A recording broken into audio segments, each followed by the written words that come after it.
All right. Good morning, everyone.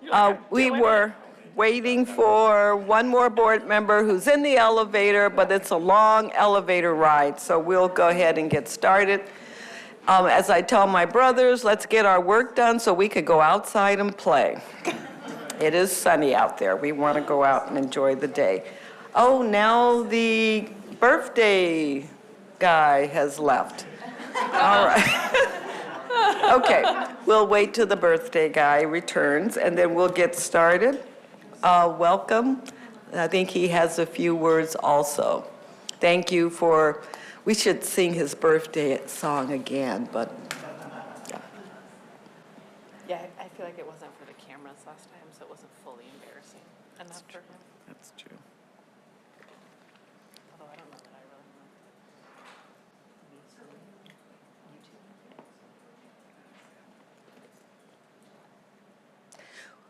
While we're waiting, we have Director Way, who will be joining us at 11. And Director Flowers is having a presentation this morning and will be a little late with the streetcar folks. I forget the event. But Aaron was there and JT is there now. And Tyler, were you there earlier? I actually have not been. Oh, okay. Oh, okay. I'm trying to not get into a joke or two. I won't do that. I know a lot of tax accounting jokes, but I will spare you those. Dr. Lewis, stand up. Just tax joke after tax joke. Aha! The birthday guy and Director Kim have arrived. You're going to be the birthday guy. It appears that. Yes, yes. Well, welcome again to our retreat and strategy session. We did amend the agenda for a few adjustments, but everyone should just follow along. We got this covered. Sam, would you like to do some welcoming words? Yeah, thanks, President Lewis. Want to welcome staff, board, and our community members here. Want to say good morning to you as well, and welcome to the board strategy and retreat session. So we got a full agenda today, which hopefully each one of you have the agenda in front of you, and we're going to cover some topics that's going to shape the future of our system and service to our community. So thank you all again for taking time to be here with us this morning, and looking forward to the discussion that we're going to have here. You'll note that last week during the TSCC meeting, we launched a comprehensive strategic planning process that we're calling TriMet 2030 to really set a realistic and sustainable path forward for the agency for the next 5 years. Between now and September, we are actively and aggressively working to build TriMet 2030 strategic plan with a plan to operationalize our strategy and to action. Rather than focusing purely on just one number, we're working to create an agency-wide 5-year plan that ties ridership growth to customer service improvements, being safe, reliable, and clean transit, community partnership, regional leadership, and really ensuring that we prioritize investments and state of good repair projects while ensuring financial stability for the agency for years to come. So included in that plan is going to be goals, targets, strategies, and actions. And my expectations that in the future, the agency business plan will cascade from this strategic plan to really track our actions and performance over time. So we're excited about the opportunity of TriMet 2030 strategic process that presents for us, for our riders, and for the region. And we look forward to sharing more this later with you this summer and also this fall as we move forward. So that work will also inform and be informed by the overall budget picture as we move forward. So I'm going to ask Nancy Young-Oliver and Michael Doan to come forward with a look at some of the key financial updates. And while they're getting settled, I just want to give you a note that the updated FY26 budget for your consideration will focus on a couple of key areas. One is the development of our TriMet 2030, which is our strategic roadmap that includes a focus of state of good repair, securing additional revenues as we move forward, and our efforts to become more efficient and effective as an agency. We must do more with less as we move forward. And under the efficiency and effective umbrella, a review of our service levels and reevaluating our service standards, looking at them. So we have a lot of work ahead of us for our next budget year. So with that, Nancy and Michael, I know that you're going to touch upon the upcoming budget much more, so the floor is yours. Great, thank you. Good morning, President Lewis and members of the board. So I have a number of items that we're going to visit with you about, but I'd like this to be more of an open dialogue. So if you have questions, just feel free to interrupt me, and we'll pause and we'll address that. So advance, please. Yesterday, we uploaded to you TriMet's fiscal year 2026 financial forecast. The forecast is always difficult because our information is changing on a daily basis, but at some point you just have to push print and know that, in a sense, 15 minutes later, new information comes in and we could update it again. In the fiscal year 2026 proposed budget, as we presented to you in the education meetings, we shared with you that we would have a $74.4 million decrease in our general fund reserves, our fund balance. And we have updated that information very specifically to the fiscal year 2025 actuals to date, which has resulted in a favoritism to TriMet. And now we're looking at just a $69.2 million deficit. But as information comes in, that forecast will change and the impact on our ending fund balance will change. But with that, when we get to the actual fiscal year 2026 budget, you'll see that number is going to change again. It will change because we'll have updated information on our revenues. We will have some additional information on our fiscal year 2025 actuals, and that will all be incorporated into the budget that we bring to you in May for adoption. So just as a reminder, when we bring that to you, we bring you a reconciliation. In other words, because you already have the proposed budget, we talk about those differences between the proposed and adopted for your consideration. But with that, if you could advance, please. So as we shared with you in the education sessions, over a 15-year time span, we would have a total deficit of $2.69 billion. But that number is if we do nothing. If we just do nothing with our revenues and we do nothing with our expenditures. And we all know that's not going to happen, but that's our starting point. Advance, please.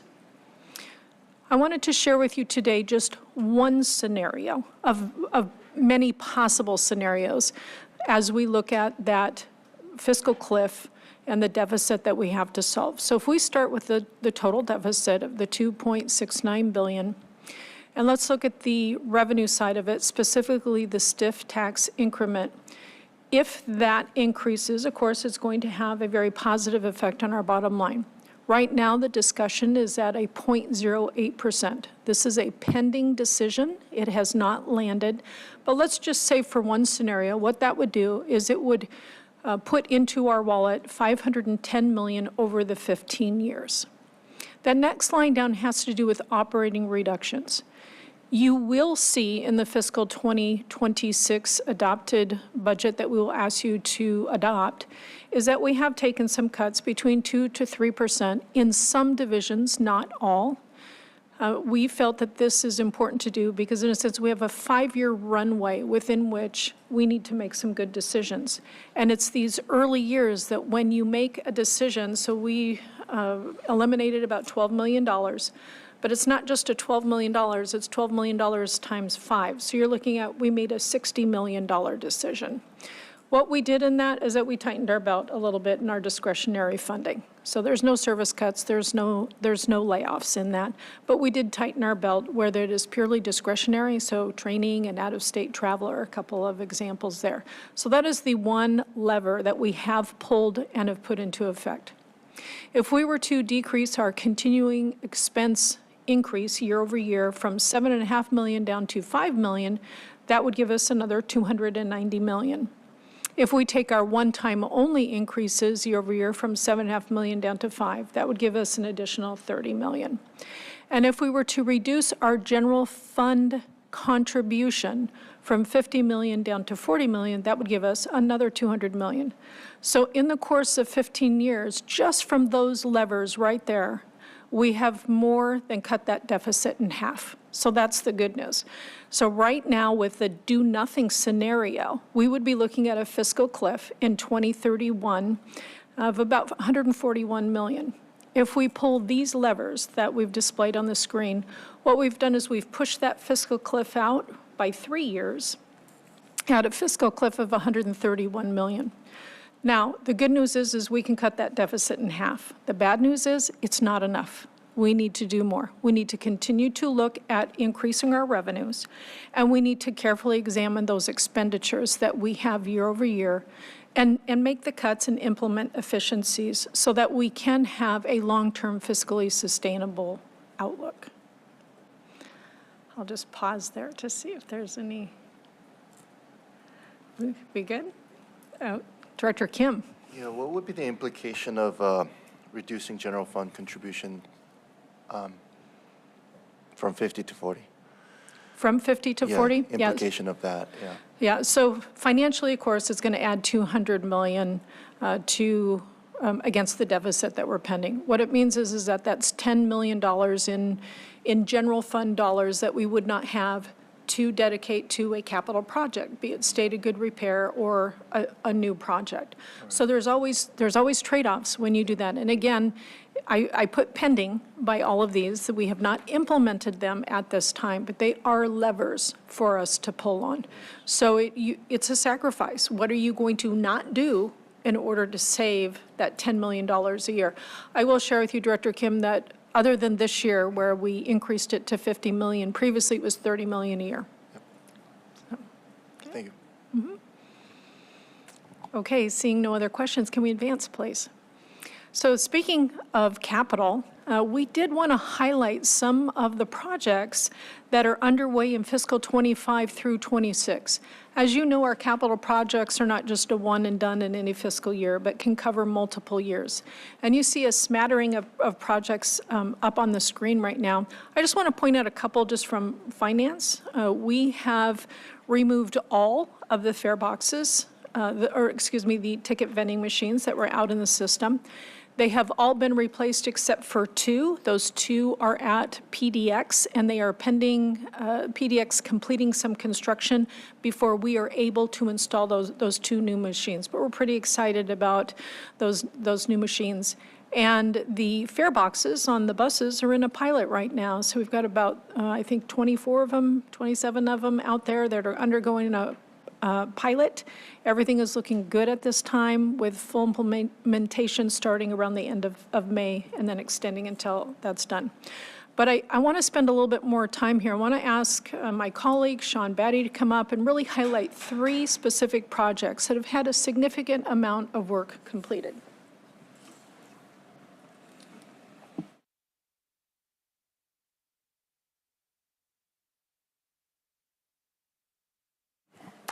Good morning, directors. Good to see all of you this morning. Thank you. As Nancy said, I'm going to highlight kind of the status of 3 of the larger, just in terms of total dollar value, state of good repair projects that are ongoing. And I really appreciate Nancy preparing this list, because I think it'd be easy, because we are really focused on transitioning to higher priority for state of good repair, to think maybe we're not doing anything about state of good repair. We're actually doing a whole lot on state of good repair right now, advancing significant projects. Under the bullet light rail vehicles, not to be too detailed, but just to avoid confusion later, so we've got essentially 2 projects that are doing that. The first is Project 3687, which is LRV fleet replacement. Most of the time, we commonly refer to that as the Type 6 project. So we're replacing the Type 1 vehicles with a Type 6 and happen to, this is not stated repair, also using that contract to purchase 4 vehicles for the Red Line project. That project's well underway. The progress of that project is memorialized in the general manager's deliverables, and we are on track to meet the quantity for revenue service by the end of the fiscal year. The quantity we anticipate by the end of this fiscal year, so June 30, is 14 vehicles in revenue service, and we are on pace to that. By the end of next fiscal year, we'll have all of the vehicles in revenue service. So that's been, those contracts, my manager and vehicle engineering rule of thumb is about 7 years from inception to delivery, commissioning of the final vehicle, which is pretty consistent with this contract. So we're definitely on pace. I think you're all aware that we had some delays early on, kind of in two areas. One was force majeure, pandemic supply chain issues, which still ripple through industries, as everyone knows. And then secondly, there's some really exciting technology upgrades on these vehicles. A Type 1 vehicle, you know, it's mostly solid state electronics and mechanical systems. Type 6 vehicle, it's a bunch of computer run systems. And those public information systems, the customer facing information systems, a lot of them rely on technologies that are able to tell the train where it is on our system. And we integrated a new type of technology that requires a handoff between GPS signals and what's called dead reckoning, which is a calculation based on train speed of where how far the train has traveled since its last GPS data point. And that became a pretty intricate bit of troubleshooting, and that took us a while to resolve, but we're past that issue now. We're in straight commissioning, so pretty optimistic. Every time I say this, I need a big chunk of wood, but pretty optimistic at this point that we'll hit those milestones. So the second project under the kind of rubric of light rail vehicles is 3689, which we've kind of dubbed Type 2 replacement. The idea here is that when we let the Type 6 contract, we included options for additional vehicles in it. So the idea is that we can exercise those options to fund replacement of some of the Type 2 vehicles initially with new Type 6 vehicles. And that project, with a lot of really tough discussion amongst the CPC, our decision-making body for budget, moved to the top, as it should. You know, you don't get to have other state of good repair issues if your vehicles are not leaving the yard. So we have funded in our capital budget 26 vehicles under that project using the options for Type 6s. And that project, we actually got an early start trying to learn some of our lessons from cash flow. We asked the vendor to provide a production schedule, which we built into that. We're using vehicles that are known. It's still the Type 6, so I think a little more schedule certainty on that one as well. So essentially where we are right now at the end of FY25 is we have project development completed, which is what I just laid out. How are we going to deliver this? And by the end of FY26, we expect to have those contract options executed and be starting the manufacturing process. I did want to note our total number of Type 2 vehicles is 52, and budgetarily, we found funding for 26. So we still have a state of good repair issue but I think we've got a good jump on it at this point. Sean, if I could also interject. Yeah, thank you. On our Type 2 vehicles, there are 6 of those vehicles that are tied to our leaseback, which will need to remain in revenue service until the end of those leasebacks. Just will say we will not be doing that again.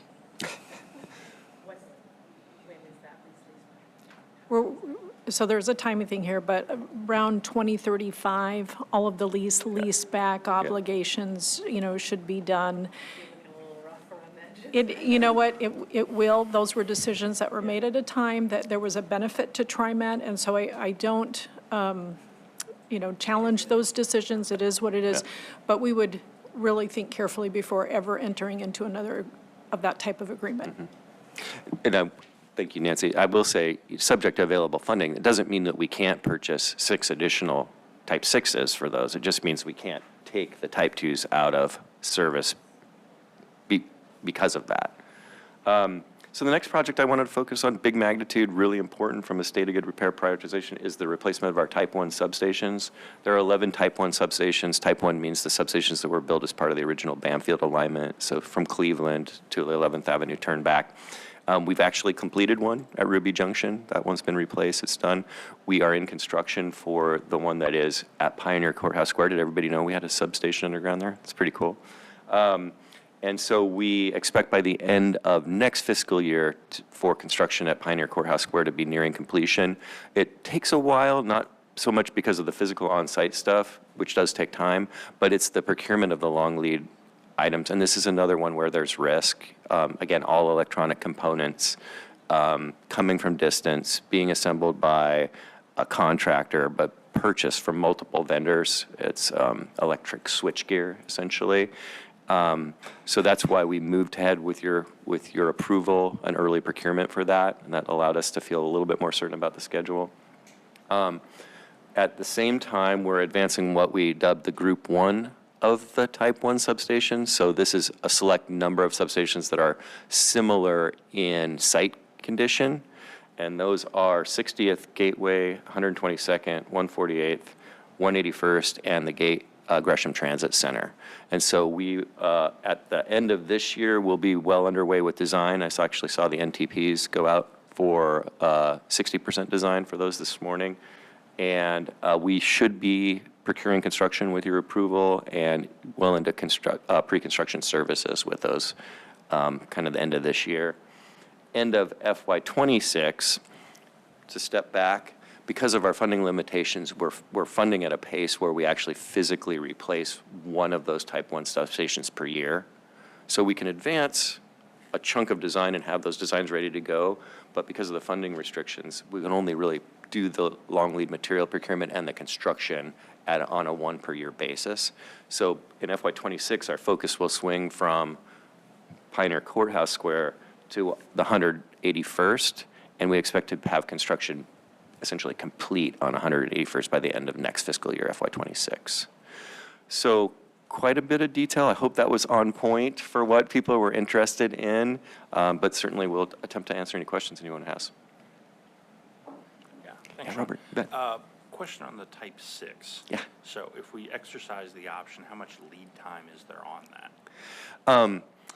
It depends on, if you mean lead time from execute of option to first vehicle arriving. Yeah. Let me just look at my schedule here if I didn't put a bullet to myself.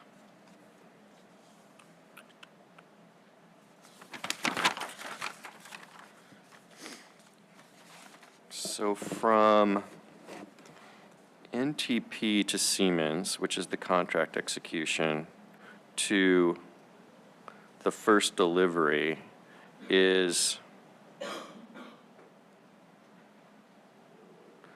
about 15 months. So what that represents from, when you say lead time for this, it's the contractor ordering from all their sub-vendors materials and components, compiling them in their yard in Sacramento, and then starting the manufacturing process. This particular vendor has a lot of on-site capacity for metal fabrication, which is one of the reasons they're generally pretty competitive, because they can compress schedules, which translates back into lower escalation costs for us. But it takes quite a while to build these vehicles. And the key thing for us is to get in their manufacturing queue so that our vehicle order is moving through their manufacturing process in a timely fashion because of those lead times. Did I hit your question? Okay. And second question, you may have partially answered when you said Sacramento. I was Yeah. going to ask where are these things manufactured and how much effect is a tariff going to have on any of Oh, well, let me tell you how much effect a tariff will have. Yeah. Could you tell me the answer to that question? Absolutely unknown, but we are right to focus on that issue on these components. they are Buy America compliant, that helps, but part of the Buy America compliance is about defining what percentage of the components and materials can be not manufactured in the U.S. So it's hard to say. I think that is one of the benefits of trying to get that option exercised as soon as possible, is we're at least in the manufacturing queue, so we're less likely to get bumped because future order issues. It would be interesting to interpret a contract. I think there's an argument that acts of government, tariffs, is a force majeure issue. There's also an argument that, hey, we locked in our price and you control your risks, so we'll see where that goes. But long story short, really tough to say, and I don't want to be alarmist about tariffs on these items. I think there are enough manufacturers, and this slots into the category of heavy manufacturing, and we do happen to have a contract with a vendor that fundamentally is producing these in the U.S. They're getting parts from elsewhere. So I want to bring a little optimism as well to the response. Thank you. Yeah. Sean, you mentioned, I can't remember your exact words, but, a well-intentioned, thoughtful discussion around these ending up as some of the key priorities for state of good repair. Can you just, for our knowledge, highlight some of the other ones that rose to the top, and so that we can think about what comes next, right? How do we start to balance and understand the full landscape? I mean, I think you're more or less seeing it on the list, and it's the summary here. This isn't TriMet doctrine, but you got a hint of how I think about it, at least. And when I talked about, you don't get to have problems with the rest of the system if your vehicles are not. So if you think about that just as sort of as a story in your mind, if you have vehicles that work and you get them out of your yard, then your next issue is going to be OCS. So one thing that we're bringing forward now is the development of an OCS program. We're replacing our first segment of OCS as part of the current shutdown, but the idea, and there is some funding through my colleague John Weston's maintenance department to continue that program, replacing some number of tension sections per year. So that one, it rose to the top, but it also is kind of straddling that. It rose to the top, but there's more work to do. The next issue that you, in this idea of a narrative that you get is, well, if you've got power for the train to run, your next issue is really tracking signals. And we did get some funding there to move those projects forward. Not as much as I'd hoped, particularly on the signal system from a state of good repair standpoint. Again, it seems like all I talk about is electronics anymore, but the obsolescence is not fundamentally a state of good repair issue until that obsolescence comes with a component not being supported by its vendor anymore. And that's where we are with components on the train signal system. So we've got a good focus on where we've got that kind of parts obsolescence, kind of communicated it to MOW, and they're in a position to start replacing those, or at least the stocking the parts that would replace those obsolete parts. A power converter and a particular relay are the ones that we've really focused on recently. But again, those came forward, but kind of straddling that on hoping and thinking more investment will be needed going forward in that area. And then finally, the other issue you get to have is track. And you know that we're in a shutdown now, focused on what I'd call, using TAM parlance, a component of the track system, which is grade crossings, and amazing preventative maintenance work from our maintenance groups coming out of regular inspections, including I just lost it, the X-rays. Anyway, so continued going and looking at regular maintenance issues with sun kinks and rail brakes, and being extremely responsive to that, regular rail grinding to extend the life of those things. But still some funding, but I think most of us would say needing to see that funding increase for that asset class as well. And I focused on the LRVs in my sort of narrative, the MAX system side. You have a similar situation with buses, but a somewhat different thing is we essentially own less of the assets that buses require. We own the vehicles, but essentially the guideway for buses is owned by municipalities, county, and the state. So did I get at your question, Tyler? Did I wander? Okay, all right. I'm wondering, looking ahead, Yes. And thinking about the specificity of some of the vendors Yes. that service different parts of the state of good repair, because they're very specific types of companies that can do that. Yep. Do you have any concerns about the sort of the health of the kind of the vendor field and the companies that will be in positions to bid on the work? Thinking about what's going on in the world. I mean, you don't have a magic, ball to look in the future, but I'm just wondering if there are areas where you think that there could be some risk. I think I'm going to say the yes and no, and I'm going to lead with a no. But it's not no because there's not risk that will translate to us. It's that it's risk that will translate to us in the form likely of price and schedule, which are things that are managed. Okay. I don't think, and again, so I need my big wood block to knock on, that we're going to experience such a reduction in the field of vendors in a particular area that there's literally no vendor available. That can happen. I think in a different market it might happen, but we still, despite federal uncertainties, are in a larger region that has a lot of transportation and transit investments going on. So we can ride on the coattails of the Sound Transits, the LA Metros, and to the extent that public works agencies are doing ITS and sort of smart signals, there's enough overlap there on some of our more boutique things. So that's kind of the no, I'm not worried about. Here's the yes part. You're exactly right. Many of our vendors and many of our materials, they're a very small piece of a larger market. And you've heard a lot and have given us guidance a lot about how we think about that for buses, for example. The one that comes to mind as an example is just what we call special track work. So, you can imagine a stick of straight rail that comes out of a mill, it's fabricated, finished, and goes out. Special track work is an assembly of rail, switches, electrical components, insulated joints, and often the ties and foundations that goes in as a unit. And typically think of a switch. It's where we have two lines that diverge or converge. The lead times for those advanced materials, the special track work, it just continues to get longer and longer and longer. So the reason I led with no is we know that. And so we can schedule for it. We can budget for it.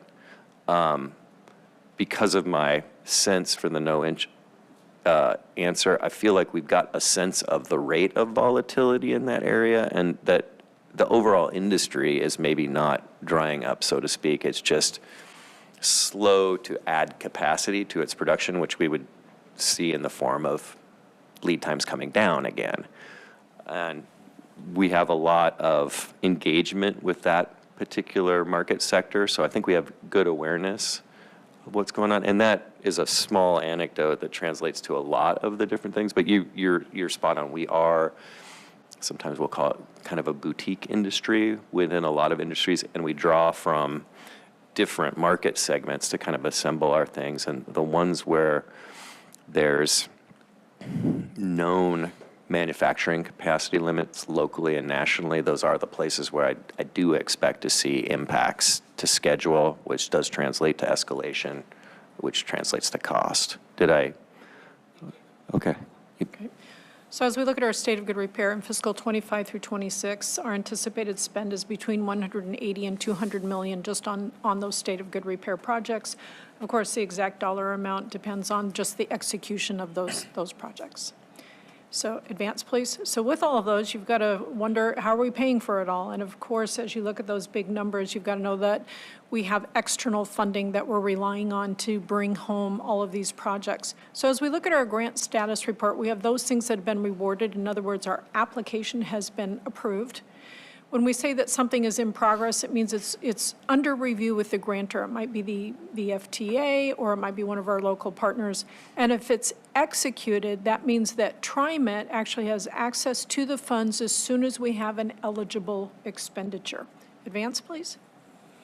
In January, where we were at is that we had 27 grants outstanding totaling over $242 million that were not executed. And that was as of January 20th. I focused on that date just because of the change at the federal level.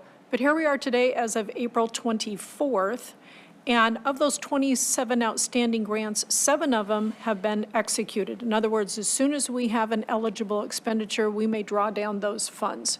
You can see that 6 of them are federal grants and 1 of them is a local grant. There is still $180.3 million outstanding that we are waiting for something to happen. That split between we're waiting for either the federal government or our local partners to pull the trigger, or the burden is on us to complete something. Advance, please. Of those projects that were executed, right there up at the top, we've got 41 million, and that's in our federal formula funding. So we're really pleased to see that coming through.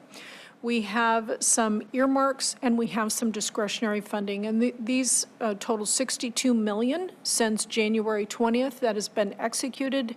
And again, as soon as we have an eligible expenditure, we will be drawing those funds down. Advance, please. Of the awards not yet executed that we are waiting on the FTA or other outside entity, up at the top, we're waiting on the City of Portland for the $55.5 million in PSEF funding. We've got 5 grants out there with the FTA, in total about $80 million. We are waiting on the federal highways and then ODOT. But that total for external, we're waiting on someone else, is just a little over $140 million. Go ahead. Are those ODOT funds, some of those are actually federal funds that pass through ODOT? The STIF discretionary are not Right. federal funds. But the Section 5310 is? Yes.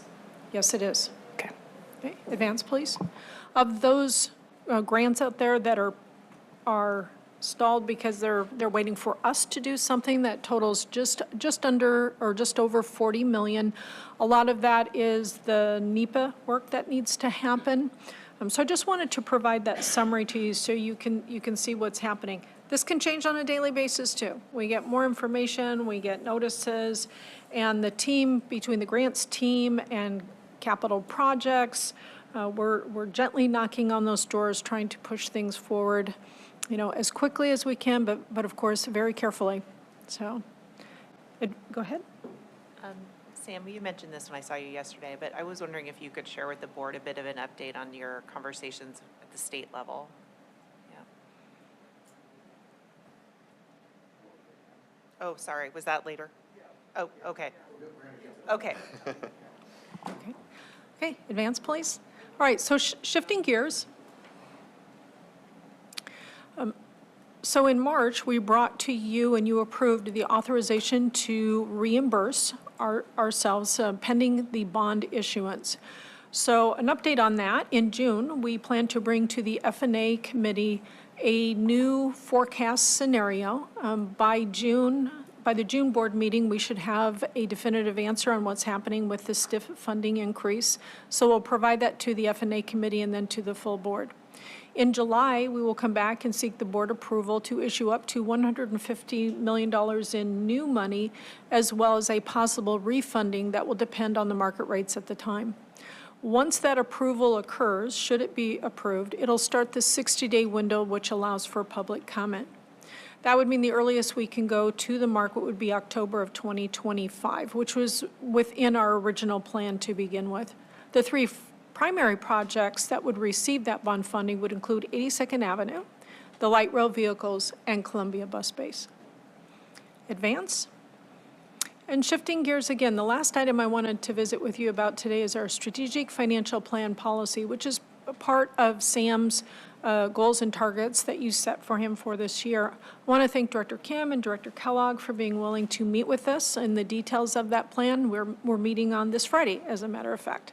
So overall, one of the things that we looked at is that, boy, the old plan, it really had some organizational challenges and repeats and almost some conflicts in some areas. So we reorganized the structure. We have a formal introduction. We have a discussion about our resources and requirements, calling out what our fiscal guidelines are, and then getting to the actual policies and following up with some monitoring. when you look at those policies, we have a combination of, we've added some new policies, and those policies reflect, in a sense, what the board has already approved. For example, in the investment policy, you approved that through resolution earlier this year. We've brought in the core of the investment policy. Other policies have been updated to reflect other actions that the board has taken. Or we've added a policy, for example, the use of restricted assets, because that reflects what we have in our financial statements in the notes, and it's a key policy, a key fiscal policy for us. Some other areas where there were just no material changes as well. But we will be meeting with Director Kim and Director Kellogg at the end of this week. So we look forward to that, and thank you both for being willing to dive in there with us. So that brings what I wanted to share with you today. I've got Michael here available too if you had any more detailed, in-depth questions, and we're happy to answer them. Were you also going to talk about additional revenue sources today? On additional potentially. revenue sources, yeah, the key areas that we were looking at is first the STIF, what is possible with the STIF. The second area that we would look at on new revenue sources would be an evaluation of our fares, our fare structure. So as we look at our fare structure, and what I had presented to you previously was that if we were to go out with a fare increase, just once in the next 15 years, or every 3 years starting in 2028. And Michael, if you can pull up that dollar amount, the impact that would have. Another consideration, of course, is the employer payroll tax. And we did not feel that right now is the time to go to market to ask for an increase in the employer payroll tax. We are also looking at other revenue sources. For example, in ATP, the LIFT program, the contract that we have with the state, we realize that the rates that are being paid on there are not up to date, and that team has worked really hard to renegotiate that. So that's another increase in an existing revenue stream. And of course, you add it all together, and it matters. It becomes big dollars. Michael, go ahead. Regarding the fare increases, a one-time increase, if we just did that once in 2028 over this 15-year period, it's about $90 million. If we did it every 3 years starting in 2028, that's about $236 million over that 15-year period. And that would be a 20-cent increase. So we looked at it every 3 years at 20 cents, then in the 15 years. Are you basing that on just the, I'll talk louder. Are you basing that on a continuum of riders, or did you put that in as a contingency of decreasing, or just everything as of today? Right. It's built in combination with the service plan that we have in the forecast too. The new service plan? Yeah. Okay. The latest and greatest with that.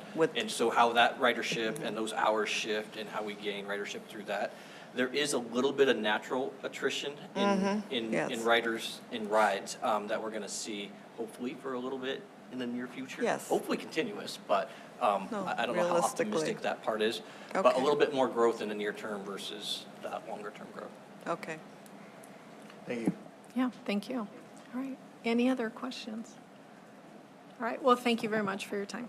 Thank you.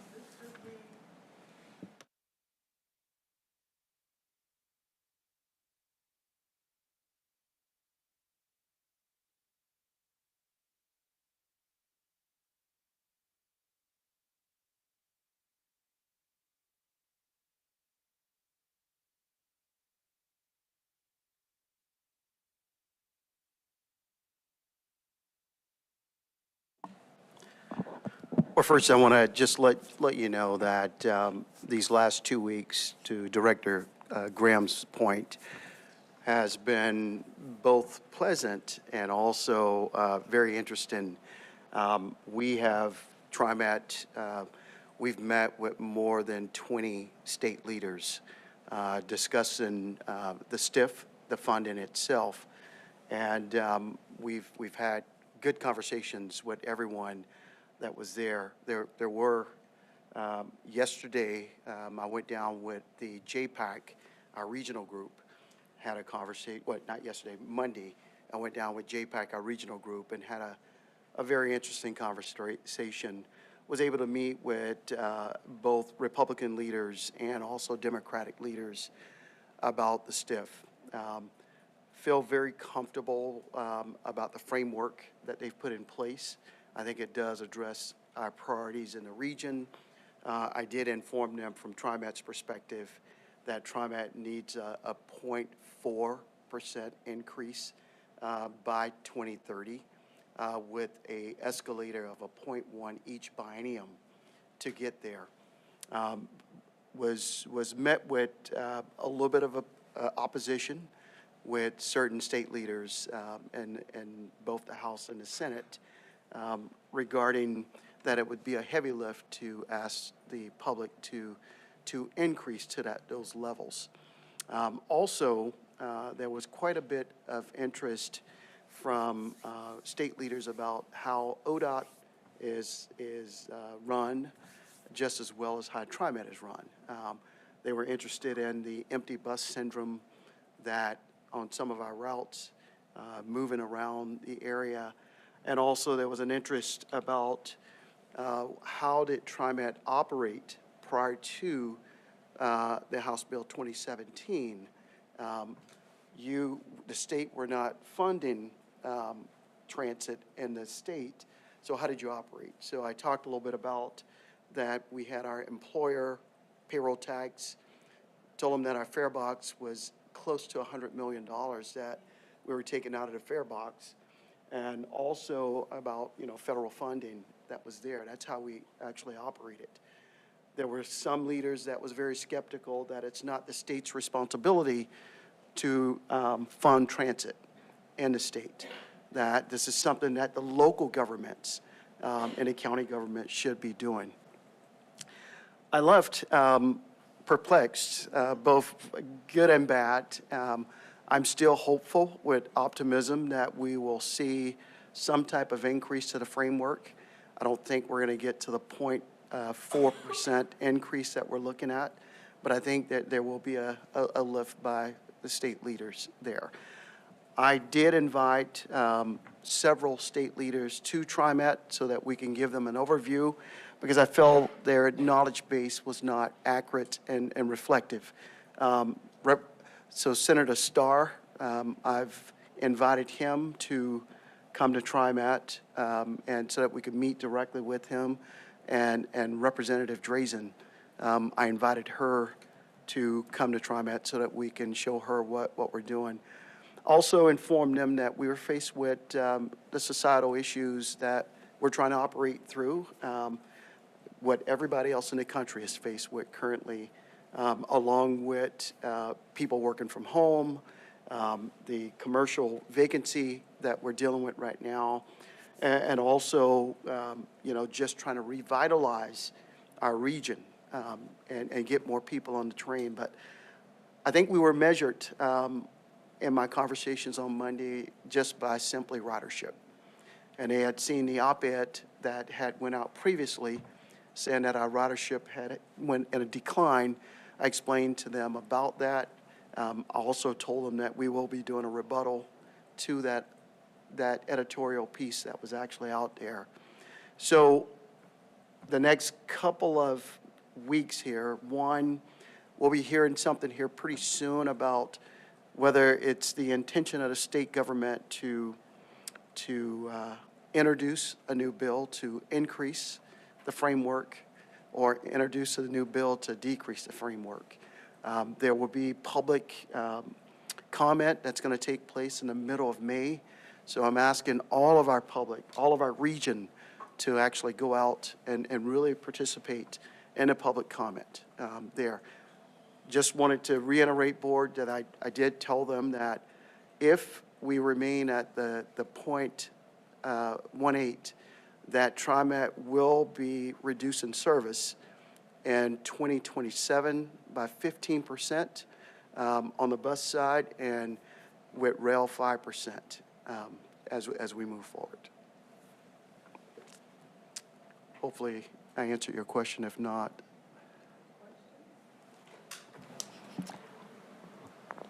Sam, I'm it's exciting that JPEC had its first Salem Day in history, I think, or at least in a very long time. And I'm glad that happened. I think a couple of things that I would flag. Realistically, we're unlikely to get Senator Starr or Senator Drazen here during the session. And so I think the question is, how do we bring ourselves to them in a way that makes it clear that we are responsible stewards of these funds? And I think the bigger picture question I have for folks who ask whether or not transit is the responsibility of the state is, does the state have a responsibility to help anyone move around who is under the age of 16, over the age of being able to drive safely, or for any other reason unable to drive? And the state answered that in 2017, and they said, we think that it is that people who cannot drive do have the right to get around in some limited fashion, right? They certainly didn't make the system equal, but they did commit that. And I think that's a values question. And we've actually seen Republican leaders align with those values. Their districts tend to have rapidly aging populations. And I think they understand some of those dynamics. So I would push back on that values piece. And I'm also wondering if it is worth, a lot has changed since 2018, not to state the obvious. But there are whole pieces of that. In addition to the fact that our fare box revenue is down, our operating costs are up because we have to pay more to keep our folks doing their work. And that is okay, but that is something that every local government is experiencing. And I think being really clear, our operating costs, this is what we see. We are paying drivers X more than we were in 2018. We're paying our maintenance workers X more than 2018. That's this much of a percentage increase. And then if we want to build new stuff, which, by the way, Senator Starr, actually that that's a common request from your district, is more service and more coverage. Here's what that looks like when we talk about that. So I think we need to really refine and be very sharp in our messaging, and not be afraid to tackle these questions head on, right? They're asking us very pointed questions. We have good answers. We just need to really articulate them. I appreciate that. One of the things that I've been sharing is the inflation rate that since 2019 until today, it's 53% inflation costs that TriMet is facing right now. And then the other piece I think is very critical is that 35% of TriMet riders are now transit dependent. So that was 23 million rides last year that took place here. So the impact is definitely big, and we need to continue to tell our story and tell that story to all of the legislature. Thank you, Sam. Couple thoughts.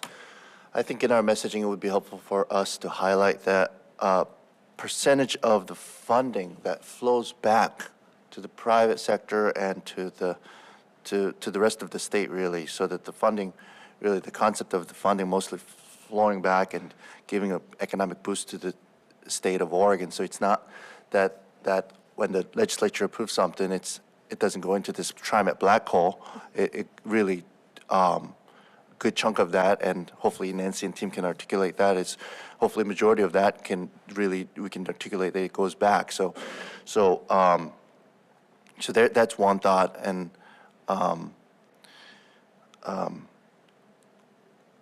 second thought was in our, going back to the 2017, but I'll think about that point a little bit more. Yep. So just that one. Yeah, I appreciate that. Yeah. Just want to let you know that currently our STIF represents 7% of our budget. So that's about $60 million that we receive. Also, we make that currently now in our fare box that we're taking in is close to that. You mentioned that ODOT is also getting a lot of questions right now. And I wonder, is there an opportunity to coordinate with them more closely in a proactive sort of approach to countering some of the maybe misperceptions about the agency? Yes, I agree. We have reached out to them to have conversations with Director Chris Strickler, who's a friend and a proponent of TriMet, someone that we're going to work with as well, because during the conversations with JPAC, our trip was every office that we went into, ODOT was the first conversation that took place. And one of the big nuggets of the conversations that ODOT is asking for $1 billion for next year. And that was critical. That was a conversation about both ODOT and transit across the state. And they felt, some of the leaders felt that the state should not be funding transit. And also they felt there was a lack of accountability there with ODOT, just as well as with some leaders, a lack of accountability with transit.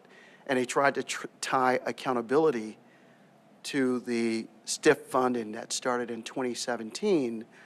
They mentioned that they didn't tie accountability with STIF funding when STIF was brought to life in 2017, and they missed that opportunity. So any increase that occurs this biennium that's coming up, they're going to tie accountability to any increase in STIF funding. I mean, two quick thoughts. I think we should welcome accountability with STIF funding. We have great metrics and things to provide, and I think that is a comfortable space for us, right? I have a lot of anxiety about lining up too closely with ODOT. Many of their problems are, frankly, self-inflicted, and if I worked for an organization that had $1 billion accounting error that they didn't realize, essentially until they were sitting in front of the legislature, I would be deeply concerned about that. And so I'm a little worried. Oh, yeah. Yeah. So I would be worried about, I mean, I will say personally, from a policy perspective, I think accountability of ODOT spending is long overdue. And the accountability of the performance returns that we, the people in this state, get in exchange for what ODOT spends is long overdue. And I would be careful about lining ourselves up too much. I would love to have TriMet be given the chance to demonstrate what we give to the public in return for the state funding we get. And that point was made just a week ago. I was down with the other 3 largest transit providers in the state. And it was TriMet, Lane Transit from Eugene, Salem Transit or Chariots from Salem, and also Rogue Valley from Medford. And we went down and we talked to all of the leaders with our government affairs team and informed them that we provide 90% of ridership in the state, and that what we're giving back to the public is getting people that were seniors and disabled and people that are transit dependent to get them to opportunities, and try to sell the value of what we're doing and why we're doing it and why it's so critical for them to be able to provide us the 0.4% that we're asking for to maintain the service levels that we have and then expand upon them in the future. Just 2 pieces. I agree with Tyler on the accountability and that we have many sources to do that, but I would really be a little hesitant to understand clearly what they mean by accountability. We see, depends on who's asking, and we see at our national level what accountability looks like. Yeah, and so I proceed with a positive, but being a little caution as well. Also, I'm going to go back to my 60s days. I think it would be good marketing when we do go to Salem is that we have a bus in, that we take 50 buses and show what, I don't know. yes, Where? show what our assets. We can't take Max doesn't go that far, but we can take Lyft and make an appearance, bring our drivers, who we are, along with our voices, what TriMet represents to the community, and count those seats that are on those buses. 50 buses times how many seats? That is who we are. And this is what we're asking them to support. And then take our oldest bus that's falling apart, and we're coming from here to here, and put some visual to it. I appreciate that. I know we're putting together a plan right now on the public hearing that's coming up in May. One of the things that I want to clearly ask our public, those that want continued transportation, is to show up, in May and really speak to the state leaders about why it's so important to provide a framework and a package that's going to continue the services that we provide into the future.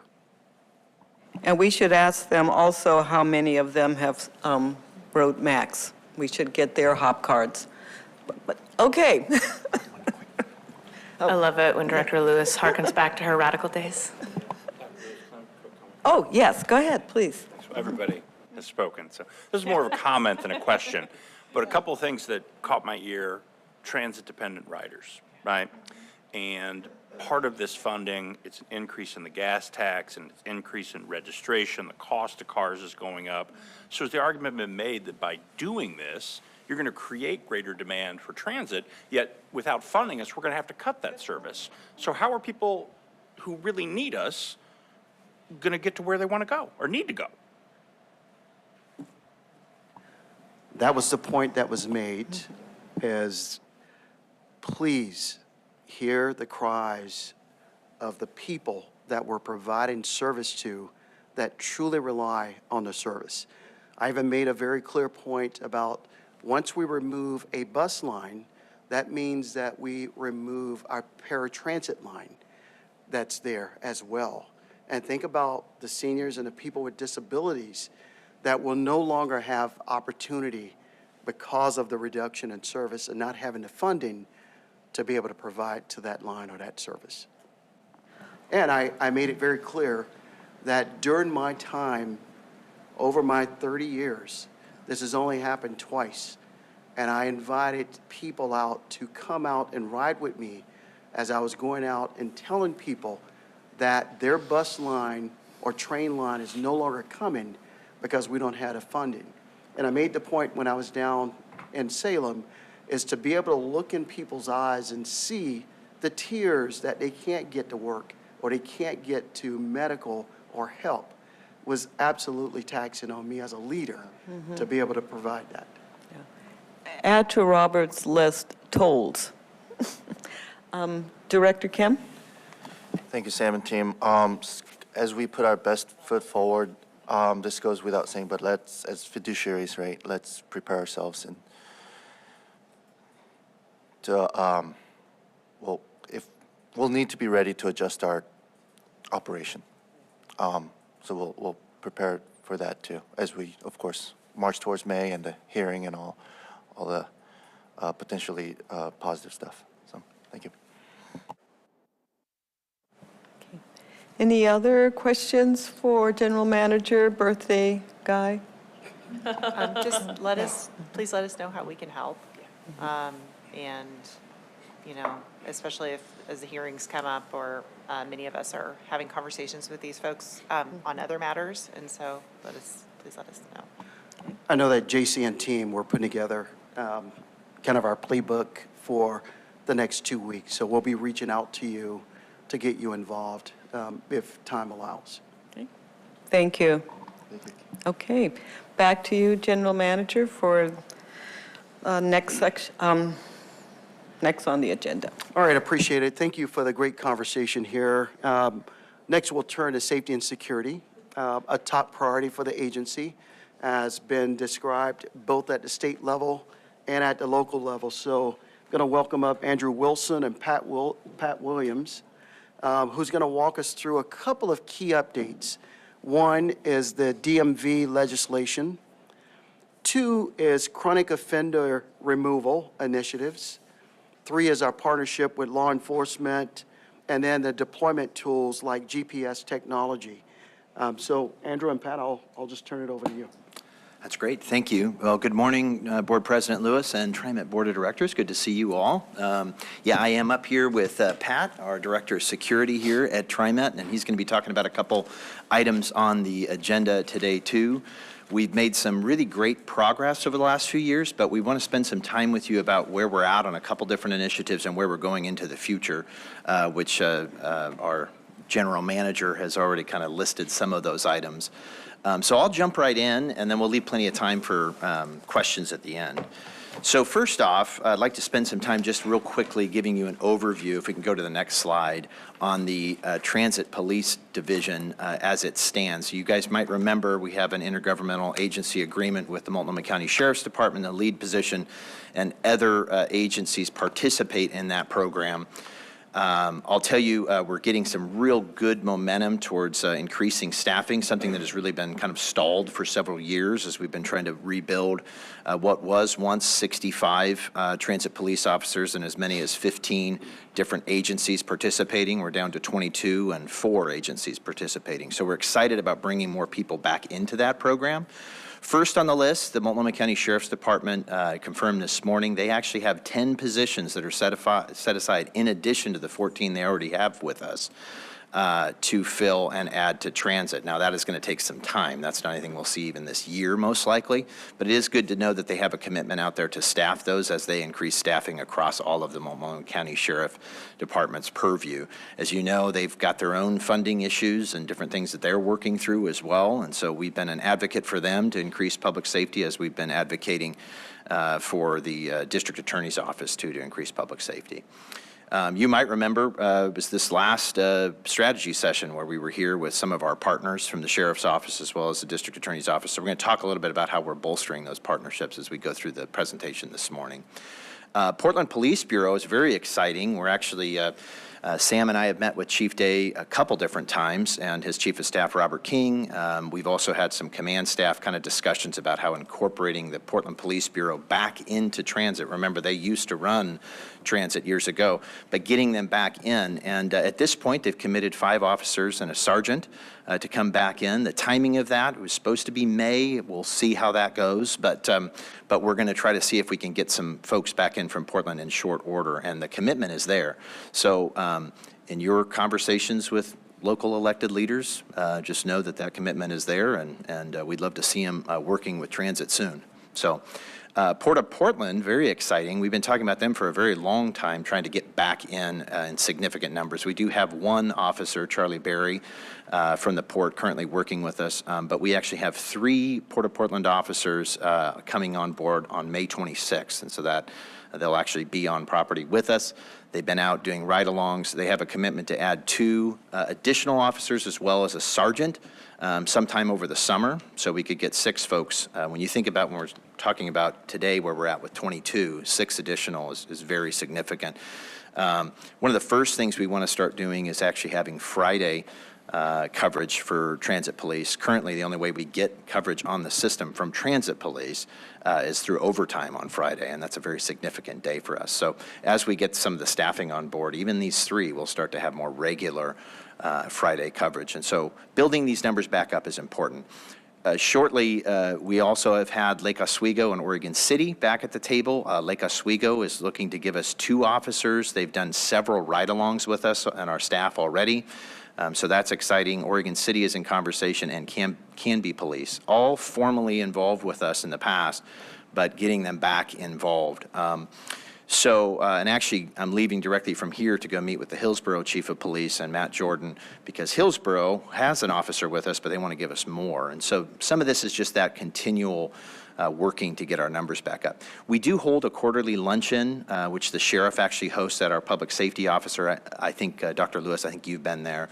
But that is always a great time to get all the chiefs back together and really sell transit. And so we'll be doing that again in June, June 26th. But good opportunities for us. I really am optimistic this is the year where we're going to actually build a lot more transit police members back on the team. So it's great to be a part of those conversations. But good update there. That picture actually is me out there. I'll just tell you, a couple weeks ago, participating in a joint police effort. You might have seen it covered on the news or on some of their social media, but with Transit Police and the Portland Police Bureau working together to police particularly HB 4002 and Senate Bill 1553 on trains and buses. A lot of great education, some folks arrested, but tons of support from the community to just see transit active, walking on and off MAX trains and buses downtown. And so that was a very special, good day to see PPB working back with us. So anyway, so that's an update there. I'll go to the next slide. A few months back, I had some conversations with Sam about the level of staffing that we have out there now. Close to 500 folks work in the security and safety department. And so we really wanted to kind of analyze, we've grown very quickly.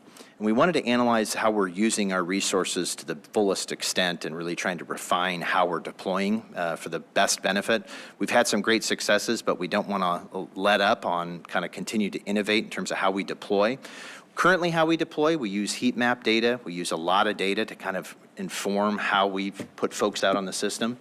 But getting a contractor on board who does national work and getting some additional refinement in process, we thought was really healthy. So Sam gave me the support to go out and go through the RFP process. We did land with a contractor who has done this work at other properties. And we're actually starting meetings with them this week. So over the next couple months, we're looking forward to having some additional data that kind of reinforces or helps us refine kind of our approach right now. So, just some things there. And I won't go into detail on all of the partnerships. We've done that many times before, but you know, we do have a new partnership with POIC too, and so we want to incorporate them into this larger strategy as well. So, and we'll go to the next slide. Security Operations Center, wanted to give you a quick update there. Really good things happening in our SOC. So pleased to see Director Flowers and Director Graham. We get a little bit of a tour out there at the SOC. They got to see it firsthand a couple weeks ago. But it is a 24/7 operation. We are increasing the staffing in 2026. But if you look at, and this is part of a submission for an award, some of these stats, police activity and assaults, you've seen those before. We've been talking about those, and I'm going to give you continual updates on those key measures. But I wanted to give you kind of some thoughts about the amount of usage of the SOC. We've seen dramatic increases in the amount of folks calling in via the 238 ride line or the blue light phones. I don't have it up there right now. I think it's something like 60% over the last couple months. And so we're seeing that growing as people understand that they do have rider tools out there. We've been doing a lot of promotion out in the community as well, just on what we've built over the last few months. JC's team has been really incredible, just kind of connecting me with some of the city leadership and some of the folks out in the community about what we've been doing with the safety and security. So good things happening. We did put up our approval among non-riders, which does seem to be going up as people see that presence. Blue light phone technology we'll talk about a little bit later is in this as well, but it's important that we continue to drive that forward. But the usage numbers I'm going to be talking with you about our 238 ride in the future. The May 28 board, I'm going to have some additional stats to provide to you all. And one of those things is that, and that's been really incredible. It's great to see our riders using the tools we built. So So we'll move forward. I did want to give you an update. So on May 28th, when we meet again for the board meeting, we will be bringing a new contract with you for the Multnomah County District Attorney's Office. We've really given them everything that they've asked for. They've gave us some really compelling things that they needed support with, including legal assistance for our two fabulous DAs. We got an update I shared with Sam and the executive team yesterday, and just in some of the cases that our two DAs have been working. And they've done just really amazing work. You might have seen some of their work in the news. You might have seen Julian in the news last week. And so keeping these guys supported with adequate legal assistance staff. Nathan Vasquez tells me that we have two of the best attorneys that they have right now. And people like to work with TriMet, but you can feel it. These guys work very hard, long hours to get the results that they do for our riders and customers and employees. So we want to make sure they have that level of support with the legal assistance. So we're adding that to the contract. We're also adding a victim advocate for the first time ever. Now, we've had victim advocates, those of you that are familiar with that program, in the past with Multnomah County, but we kind of round-robined around. We don't have a lot of set relationship with the folks that you get assigned to. And we are large enough now and want to have the tools available for our operators to really understand the system, to be able to get into the system and hold people accountable and go through the prosecution. It's a very difficult process. Any of you have known that has been a victim of a crime, and there's a lot of emotion attached with that and that sort of thing. So it's, this is going to be a very good program for us. I've shared it with the ATU too. They're very supportive. So these are things that I think that we're going to be working towards with the DA's program. So we're excited to offer that going forward. We'll put that in front of you in May. I hope that it meets with your approval, and we'll put that forward in this next year and have that those additional tools for our district attorneys. I think we can stop there for a question. I have a question. Yeah. Are there, with the county's proposed budget cuts to the DA's office, are there any concerns related to this agreement? There are not concerns with this agreement, but there are concerns because we're going to be funding these types of things, and we have not heard any pushback to that. We have been asked to, and we've just been a part of trying to help them with public safety. And so TriMet has advocated, Sam has advocated for the DA's budget being put forward. I think what he asked for was reasonable in terms of the large budget. And we may look at other areas where we can help, where it aligns with our interests as well, to ensure good prosecution, particularly when it comes to transit. So, but great question, and we certainly have been at the table. Sam has been at the table. Yeah. Just want to let you know, we reached out in letter to our chair, county chair, Jessica Vega Peterson, and also I reached out to her with just a short phone call to say that we support the DA and what they need to move forward. Yeah. The Victims Advocate funds come out of the VOCA grants, which is Department of Justice, and so I think that's pretty safe as well. Yeah. Yeah, that's a good point. Yeah. So that's where we're at there. I know that they were here with us, DA Vasquez, last time we had this strategy session. They're going to be back with us in May in support, obviously, of that. So I just want to make you aware, and I think they feel very supported. So thank you for your support for our program as well. Now I'm going to transition to a couple areas we want to focus on: the removal of chronic offenders, which has been something we've been focused on for quite some time, and we've got some really good innovations, as well as DMV access. We've talked about photo identification being available. Pat has brought some real incredible innovative approaches to both of these areas, and I think we've got some real paths forward. So I want to give it to him, and then we'll have a little conversation. But do you have a question first, Director? Before we transition, Yep. I just wanted to refer back to the bringing more local police force on board. Yeah. And having been lightly trained under President Lewis, this thinking, I want to flag, I hope that we are making sure that their training processes are consistent and aligned with our values and our approach to things. I'm sure we are, but I want to voice that because I think it's important when we have external folks representing TriMet in a lot of ways, Yes. that they are upholding our values and ensuring that our riders and the folks who interact with us feel safe. It's a great point, and I appreciate your focus on that because that's appropriate. We built teams that are being well received in our community, and I don't want to give up any ground there, period. The nice thing about working with the Sheriff's Department, they are very professional. I'll say, I think one of the more, if not the most professional groups in our area. I'm a little biased because they're in the lead position, but they do fantastic work. And one of the things that they are very big on, and it's one of the selling points of going to transit, is that folks receive incredible amount of training and they understand our programs, which are built on community policing.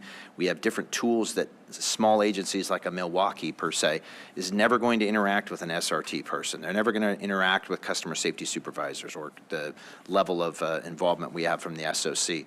So coming into transit is kind of a training tool in itself to mature these officers, and we really focus on that, and we really plant a flag on that too. I'll tell you, Oregon City has been riding along several times, and we've been interviewing because at the end of the day, the MCSO gets the final right to say that they will or will not take someone. And people are screened out of that process based upon those ride-alongs and whether or not they'll fit in well with the training program. So we do want to keep that a very professional organization.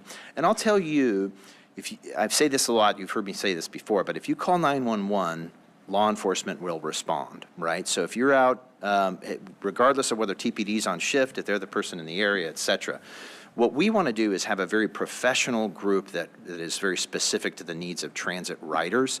Work in the community as well, be good partners, but keeping them focused on transit, understanding transit needs, have specific transit training, those types of things is how we're building this back up, because what we don't want to have happen is have a situation where they just do community policing outside of transit and don't come back and actually assist with our core needs, which is rider safety. So we're building that back very professionally. Yeah. Can I just add to Director Frisbee's comment? The training for law enforcement and why the sheriff excels, the training is different. So if you take a look at the academy in Salem, you will see the differences, and that I think plays into why the sheriff's office excels. It is the training. They are two different paths. Yeah. That's a great point. Mm-hmm. We work with some incredible people. I mean, we really do work with a very professional organization, and they are known that way in the community. They're looked up to. They're the place that people want to end their career at and develop their career at. So that's a good partnership. It's a great partnership for us, and so we want to continue to build that out. I'll say too, just I've talked to Andrew. The sheriff is very astute of our values. Yes. And as we've started, even with her and Chief Day, she went and had a conversation with him about people that are going to come back into, they are going to be very selective about who comes in. So I think that's something that we're going to push throughout anyone that's joining our transit police. That's exactly right. Yeah. Good morning, directors, and thank you very much for the opportunity to come before you. I'll just add this. Folks don't necessarily know that Multnomah County Sheriff's Office was really one of the first in the nation to invent community policing. That goes back to 1974. I started there in the 80s, and I was trained under that model. They started something called team policing, very innovative, and it truly is the model of what is used for community policing.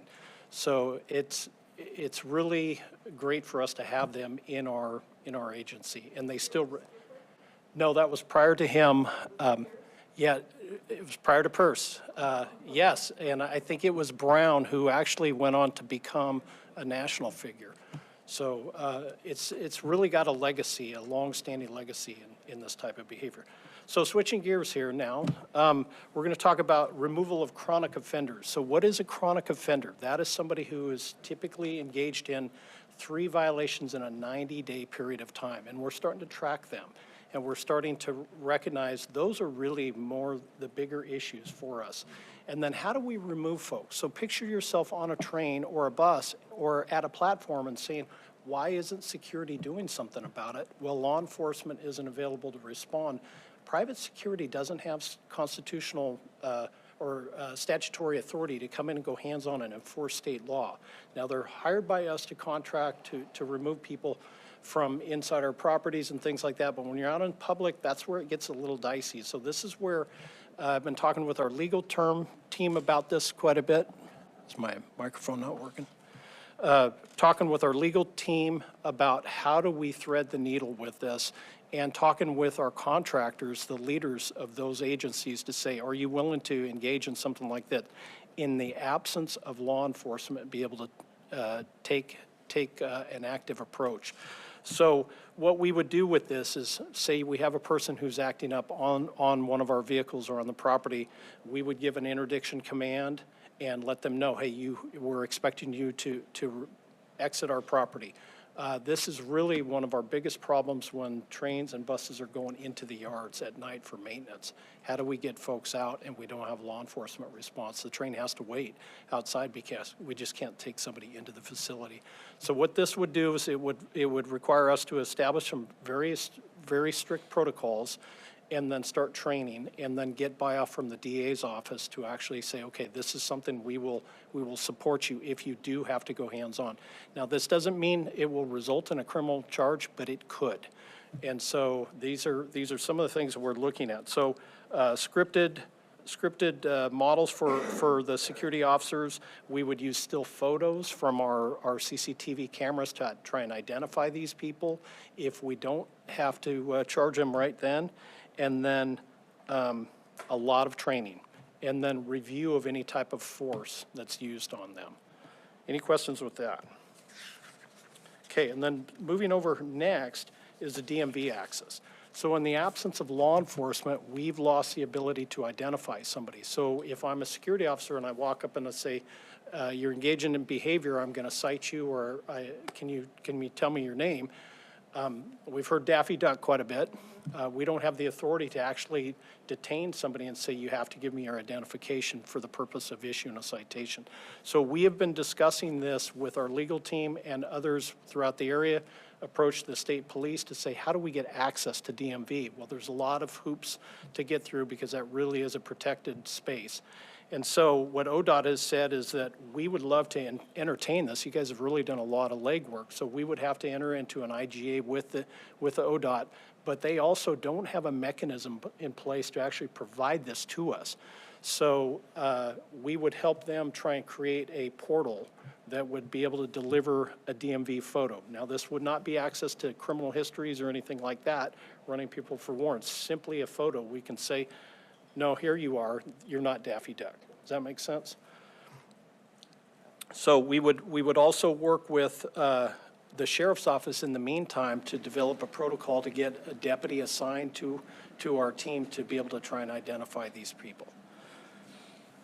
Can I just add to that? Yeah, please. So, you know, the sheriff was kind of instrumental in helping us get coordinated with Mike Casey down at the OSP and others to really try to see if we could get our own access, right?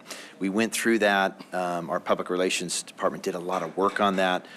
In the end, that didn't get moved forward.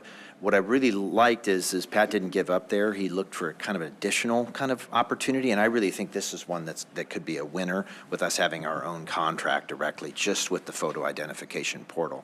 So it's necessary with the amount of folks we have out there, and with the lack of officer involvement in things like fare and minor code violations, which honestly, we don't want them involved in some of those very minor issues when we don't need them involved.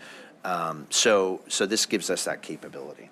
Yeah. So. And then beyond this, if we have a stall at this, there is another opportunity to try and get access, which is a legislative change as well, to try and get access to booking photos with still photos that we have. Now, what would that take? That would take, let me preface this. This is access to booking photos of people who have already been convicted. So booking photos are no longer public accessible from county websites, and so we would have to do a legislative change. But our legal department has been exploring this, and it is very promising for us. There's also an opportunity to, and this is pretty kind of futuristic, but using some AI technology to compare booking against still photos that we have. But this would be way behind the scenes after the fact, but that's really something probably a few years down the road. So.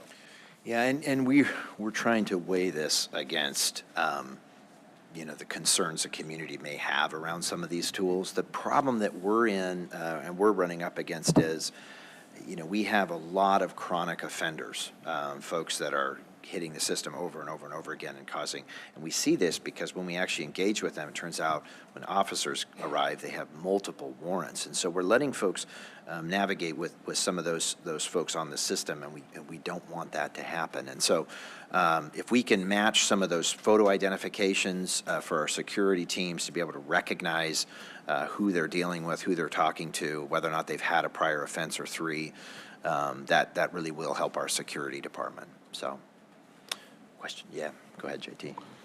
Yeah, thank you, gentlemen. Quick question.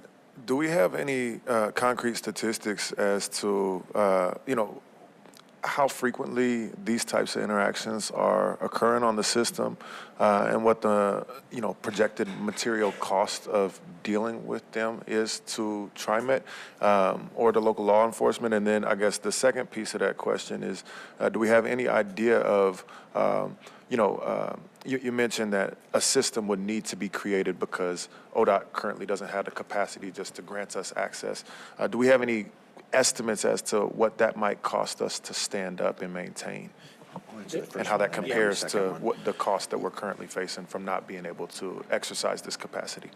Yeah, no, great questions. On the first one, from a statistics, we are tracking that data, and what we found is that we're dealing with a lot of chronic offenders, and so we can produce that.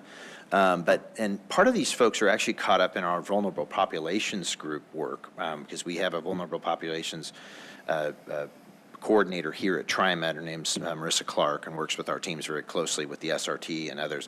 And what we find is that we're interacting with the same people. They may look a little different every particular day. They may have a hood up or whatever, but they're folks that have fallen through the cracks in a lot of different ways. Obviously, law enforcement is just a part of that. There's other issues that are usually on board with individuals that are violent and things. We have a lot of sort of folks that, might be suffering from mental illness like schizophrenia and those types of things, and we track that.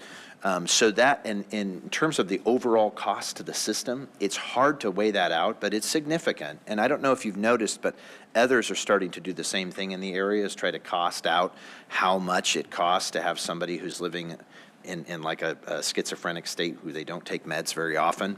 You're seeing this down in California too, in terms of, and they're starting to justify at what point do we humanely commit some folks and have a cost estimate to that. So I think that really is the future, is continuing to refine how we say the cost to TriMet by moving these folks in and out. But there's a larger cost to the whole community, if that makes sense. And I just think that that's how maybe we get to some more humane ways of working with folks that are living on the street in really difficult conditions. But that's a conversation that's pretty broad. But I want you to answer your... Yeah, the next question was about the cost itself to help with ODOT. They're anticipating in the $30,000 to $40,000 range, which is relatively cheap when you think about the service disruptions and all that go along with this, is staff time to try and identify people. We've got a lot of stories of folks that we've dealt with over the last couple of years that have been chronic offenders that we're not talking just a couple times, we're talking 30, 40, 60, 80 times. That's the reality. Where they're disrupting our system. Yeah, and I imagine, thank you for that figure. That's really all I needed to contextualize this in my mind. I would imagine that figure is far smaller than the cost of all those disruptions to the system and to the comfort of folks on the system. So very helpful. Appreciate it. Yeah, thank you for, I know the Sheriff's Office has data that we would love.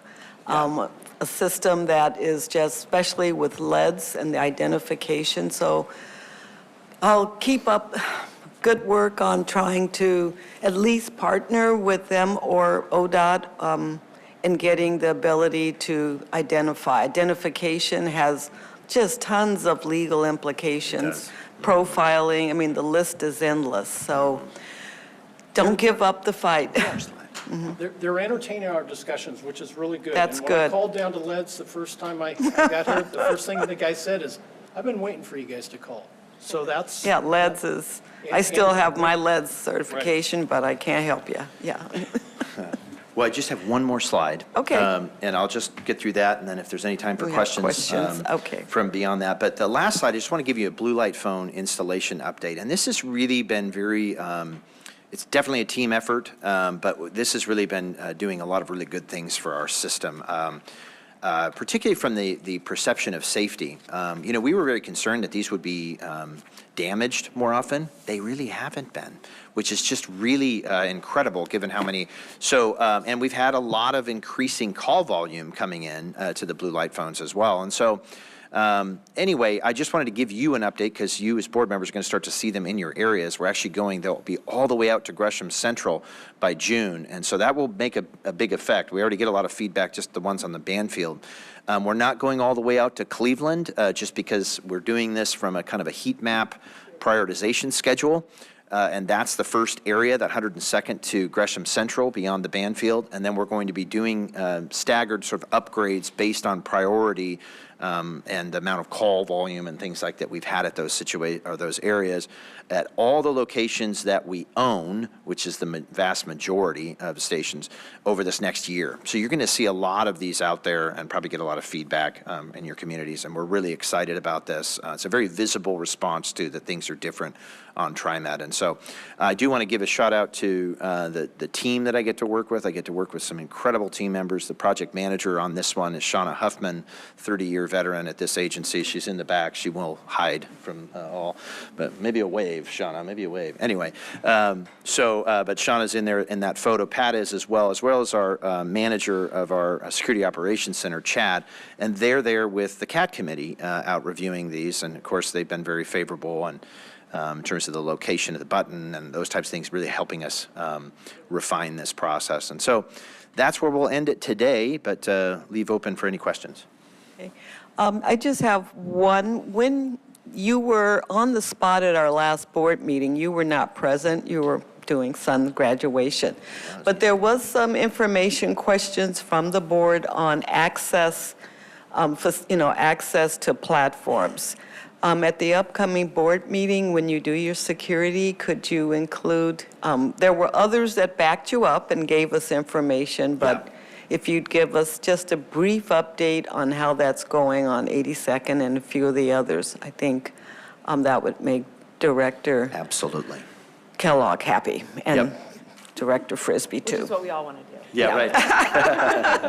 Absolutely. And we'll give thank you you. a little bit more update too, and just On that, I yes. mentioned this just with crime stats and things at the mid-year. Questions from anyone? I just want to tell Pat, Andrew, and team, Shauna and team, thank you. Now I'll turn to you. I guess it's time for a break if you want to do that. We're going to take a break. We're kind of caught up on schedule, and 10 minutes, everyone, and we'll start again. Thank you.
Okay, everyone, about a 1-minute warning, 1-minute warning.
When you get a moment, John, can you come over and see the GM? Thank you for that. All right, while they have their backs turned to us, I just want to remind everyone of this monumentous day of the birthday guy. For those who were not, oh, where's JT? Okay, for those, and you missed the singing, but we won't sing to him again. Oh, well, you never know. We may have a solo song for you, but just we're celebrating. All right, at this time, we'll move to the, JT, that today is a monumentous day. It is Sam's birthday. Oh. Yes. Yes, and so so when you hear me refer to the birthday guy, that's the ongoing comment. It could be the fourth be with you, but, you know, we won't do, yeah, that's coming. That was a deep cut. Okay. Retreat, we're going to move on to our retreat. Thank you for those that are staying to participate. We have shifted things around just a little. We have some board members, and then Director Way is joining us at 11. But I want to start off with one of our tasks that is delegated to the board. It is our number one duty task, is the GM performance evaluation. It is that time of the year, especially for our two new board members who missed last year's neck-breaking speed of which we performed our general manager.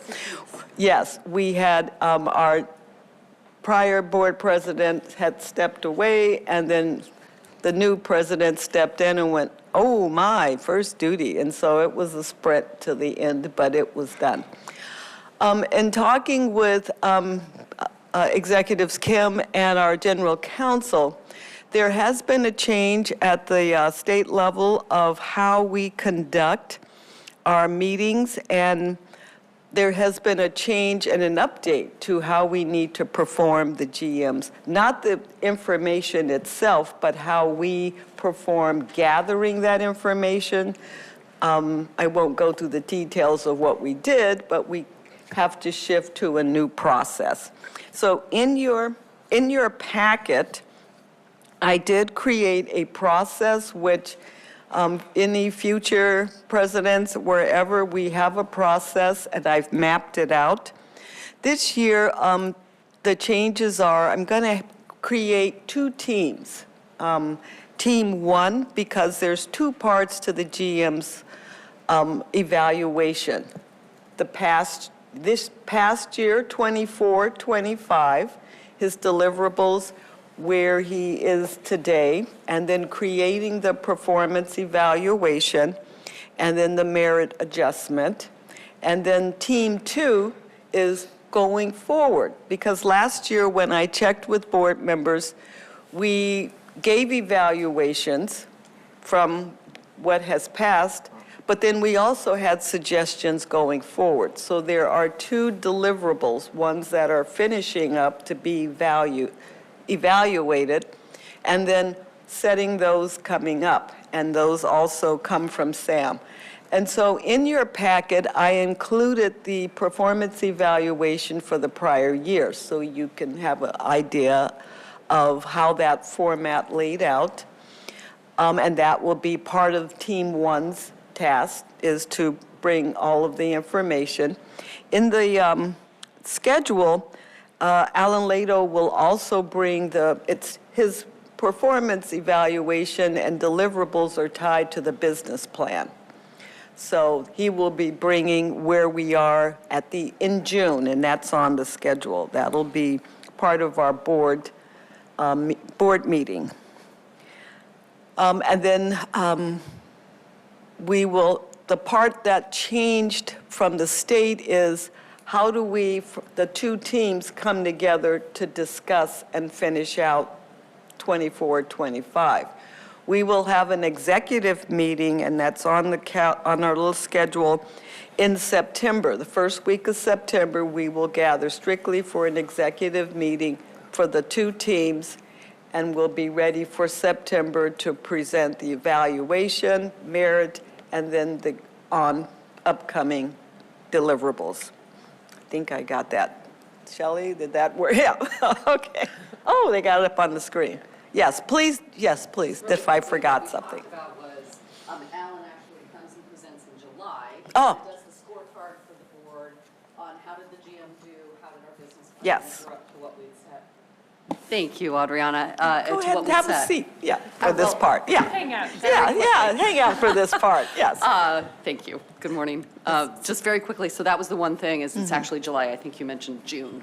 And then the second thing is we'd talked about, we know you guys have a lot of meetings scheduled, that executive session that resulted from an Oregon Government Ethics Commission opinion back in November, which was that when a public governing body shares work documents together and discusses them, it needs to be in a public meeting setting. That was finally clarified. It had been a little bit gray area.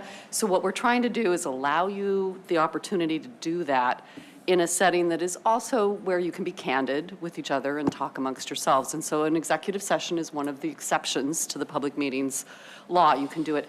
And we had talked about, because of everyone's schedules, possibly doing that electronically, so you could do it remotely via WebEx, to not just have to, when we say gather, you could do it electronically. Yes. Those were the only clarifications. Okay. Any questions? Yeah. Thank you. Thank you for that clarity. It's a new process this time, and Sam will not be on the virtual executive part. Yep. You didn't want to just hang out while we all talk about you awkwardly Clarify in yourself. this virtual corner. Sorry.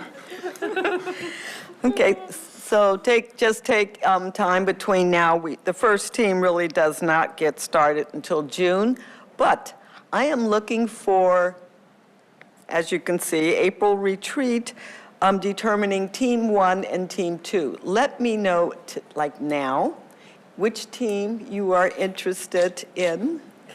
2? Oh, well, wow. Okay, 2, JT. I could be on Team 1 to even it out. Yes, okay, wait. JT and Tyler going forward.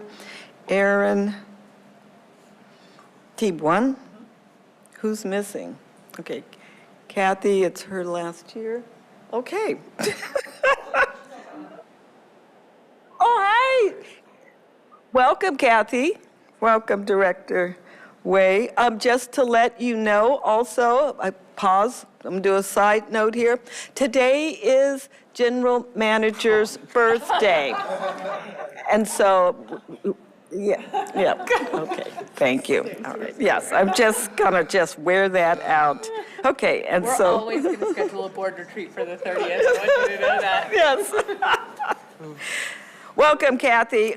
We're laying out, and so I'll just have you help with Team 1. Okay. Okay, so take a look at the schedule. I've laid it out pretty much so that we all can plan our lives and, work schedules and things around that. That concludes, any questions, thoughts? Pretty straightforward. Which team did I get assigned to? Oh, you were the, Yeah, thanks for not letting him Let Tom pick. She assigned me. well, I will put Robert. I have plenty for Thomas to do. Wow. Okay, that's if I'm continuing presidency after June. Okay. Hint, hint. Okay, Aaron, Robert, Team 1, JT, and Tyler, Team 2. We can only do 3, am I correct? Oh, yeah. 3, because I'm the third, or I'll let the 3 step in. Thank you. All right. Thank you, everyone. Moving along, Director Frisbee will take the lead on our next discussion. There was a handout of the last time this authority was, and I'd like to have Jeff come forward. We're good. We can just start. Oh, I don't okay. want to override him, but I think some of it is discussion. Oh, okay. Go. So this conversation came about, well, it's been percolating, I think, for a little while, as some months. Hi, Jeff. Yay! Come on. You're up. Don't worry, we're not going to put you on the spot yet. Jeff and I actually didn't coordinate, so he's going a little blind. So I'm sorry, and that is a board member failure on my part. No.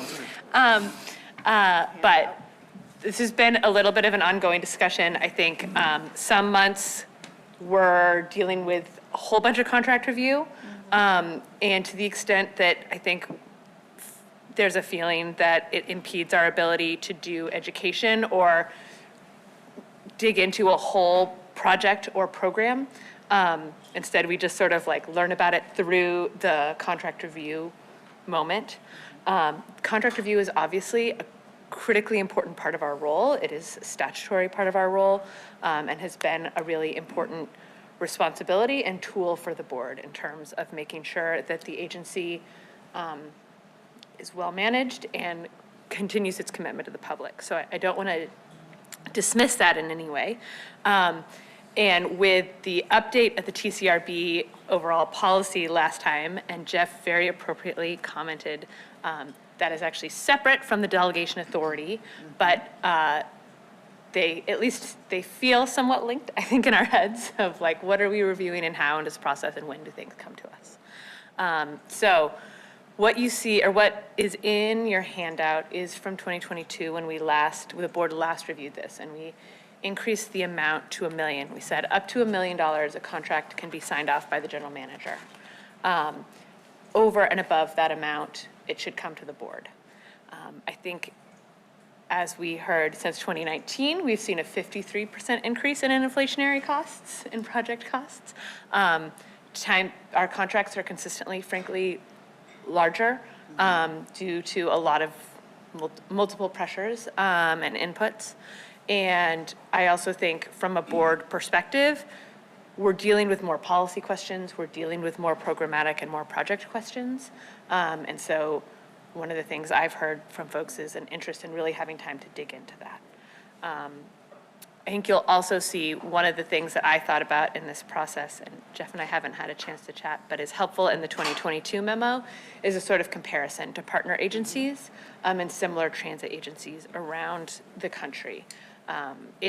I think it's instructive to look at the policies of some of our local government partners in this area, but I would also flag the nature of our work means that our capital projects in particular are often much larger than something like a county might be doing. And so, yeah, well, yeah, okay.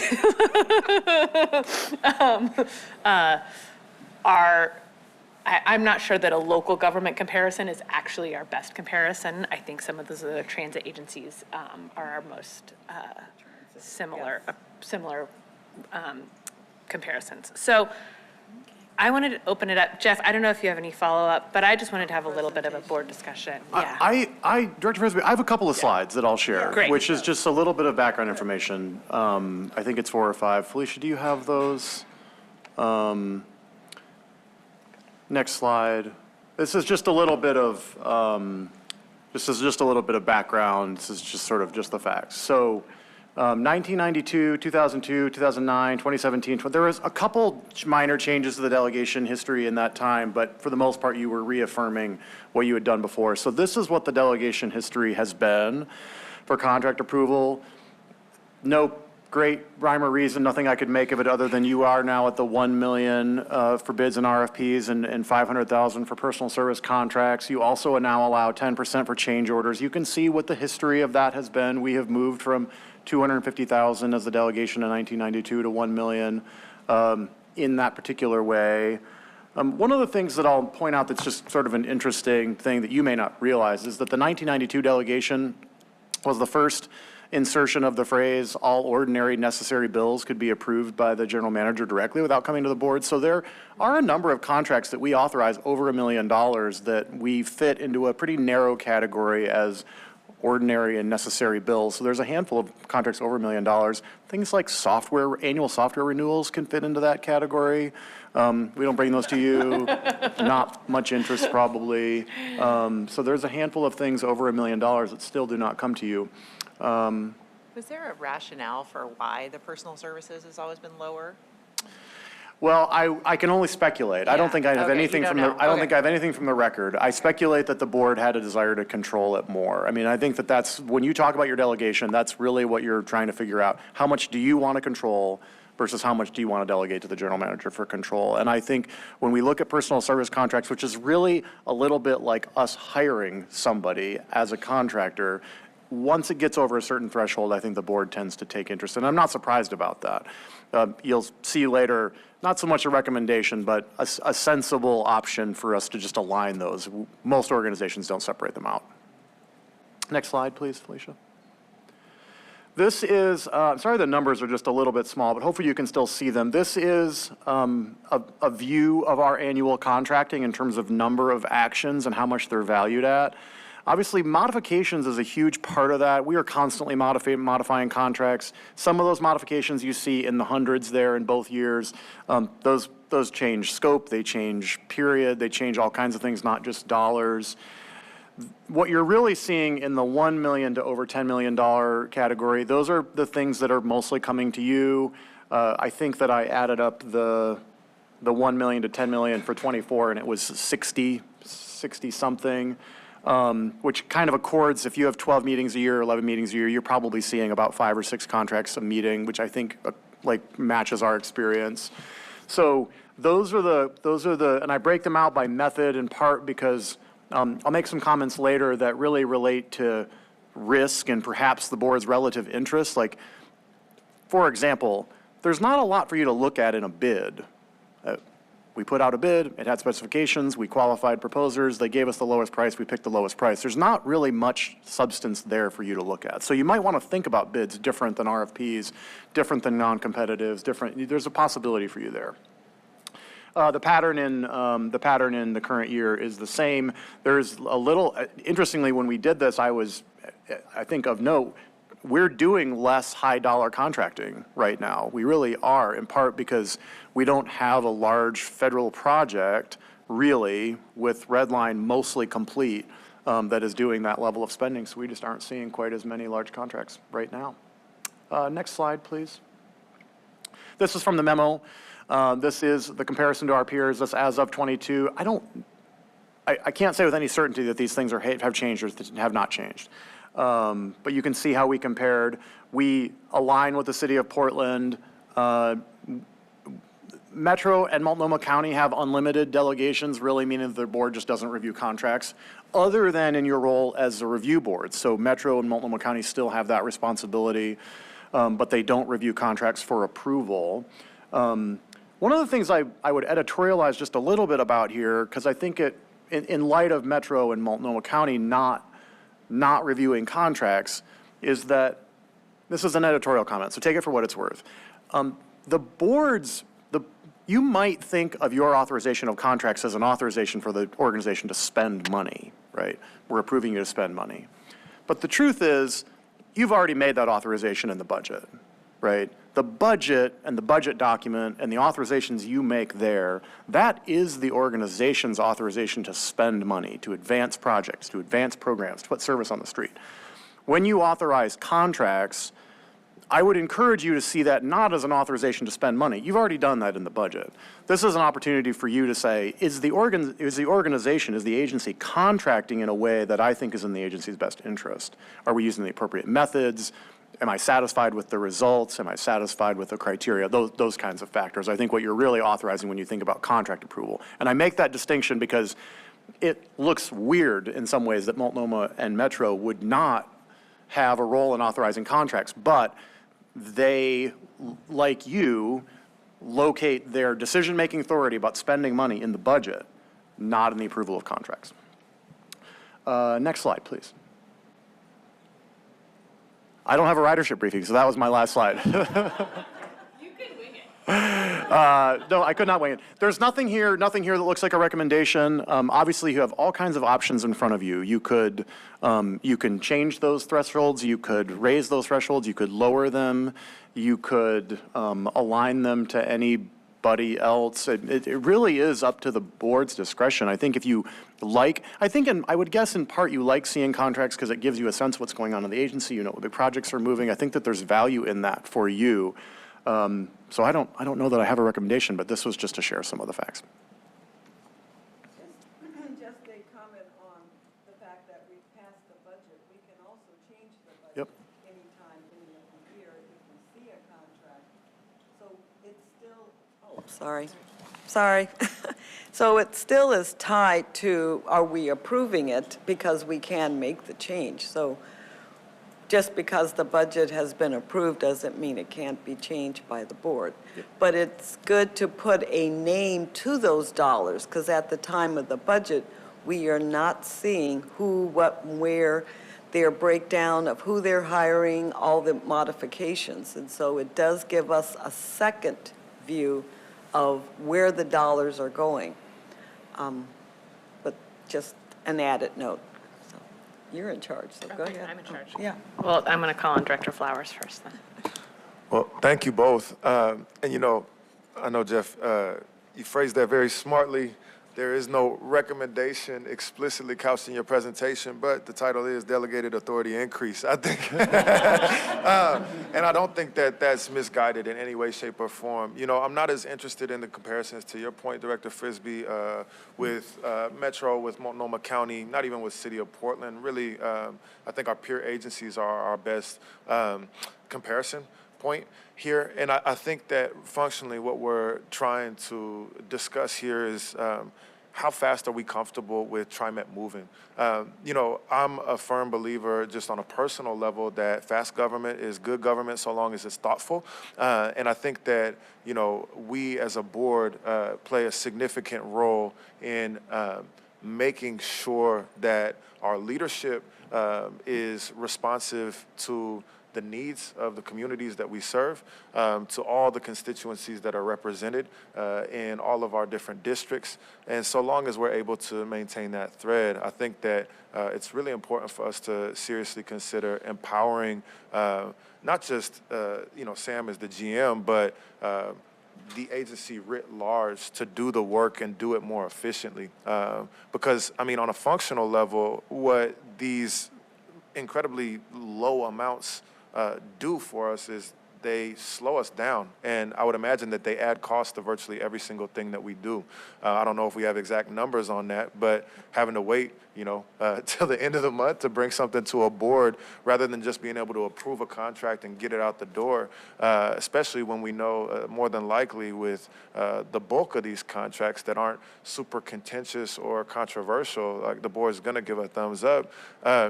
You know, I don't see the functional use in that. So would be interested in other folks' thoughts, but I think we can move faster, and I'd love to see, you know, a more muscular TriMet moving forward. We have to build, and we got to build fast if we're going to meet the challenges and the demands of the people that we serve. Director Kim. Thank you for bringing this to our attention. Wonderful time. I'm all for the title increase. I mean, from the late 2010, was it 2017 or 2018, when the threshold has been remained the same as today, I don't perceive any increase in risk, right, because of increased cost of goods and services. So I don't see it as us taking on more risks by, although we do wholly trust our GM. So I don't see that at all. So, but then what I do see is, as Director Friesby had mentioned, an opportunity for us to really focus on what we're appointed to do, which is policy work and setting the direction and other work. So one idea that I had was, it doesn't quite fully align with any other sister agencies or jurisdictions, but if we were to double our current thresholds on all three of the categories, we would really want to ensure that we use the time and energy that we do conserve from the board's end as well as the staff's end, who diligently prepares all this. I mean, there's a lot of work that goes into this, and we want to shift that time and energy into, again, what we're appointed to do. So let's be sure to do that. But in terms of the numbers go, of course, I'm all for anything that's above the current threshold, but perhaps doubling the three categories could get us to the next point. Thank you. I thought I sensed that. I think efficiency, speed, that all makes good sense. But there's also a public perception issue here, I think. $1 million is a lot of money, right? Maybe not in a $2 billion budget, but to the regular person, $1 million is a lot of money. And so if we're going to move forward in doubling that, then I think we need to be loud about those justifications that you've both mentioned. And as far as the invitation to bids, I mean, I don't remember seeing those very rarely. And if it's just a simple statutory process, then I don't know why we need to review those at all.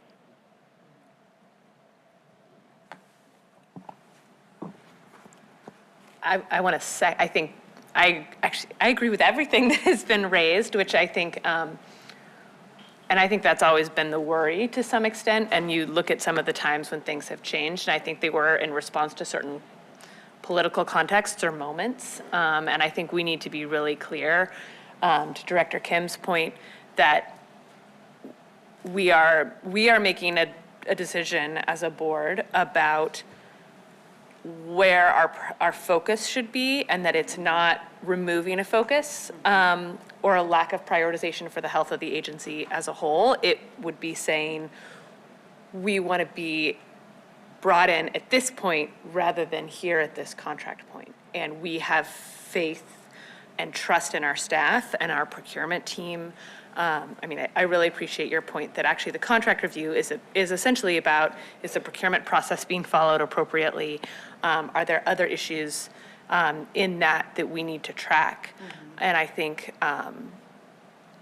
what's that's the question. What's the amount where we feel like we need to oversee that? And I am really interested in, removing hang-ups is maybe too strong a word, but removing bumps from the staff's team in terms of moving forward with contracts.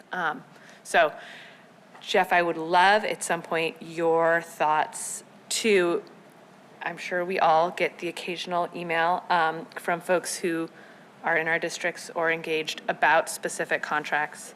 And I think maybe one of the questions is, are there ways, if we were to increase our delegation limit, are there ways, if a certain contract became spicy, for lack of a better word, that could be brought specifically before the board in that moment? And then I want to call on Director Graham after that. I think another point about the rationale that we discussed earlier at this meeting is the longer and longer lead times related to specialty vendors. I mean, it's just a reality, and with the economy in the whatever it is, I agree really strongly that we need to give staff the ability to move on things, especially when there are long lead times. Yeah.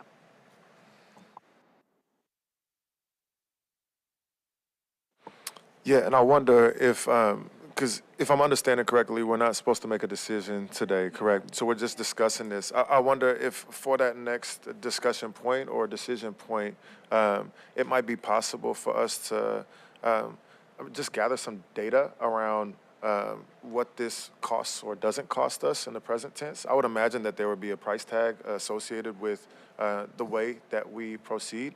And I would imagine that we would also be able to estimate if we were to match, for instance, Sound Transit's delegated authority thresholds, how much staff time would that save us on average? How much quicker turnaround on a project timeline would that allow us? And what is the material impact of that on an annual basis to our budget?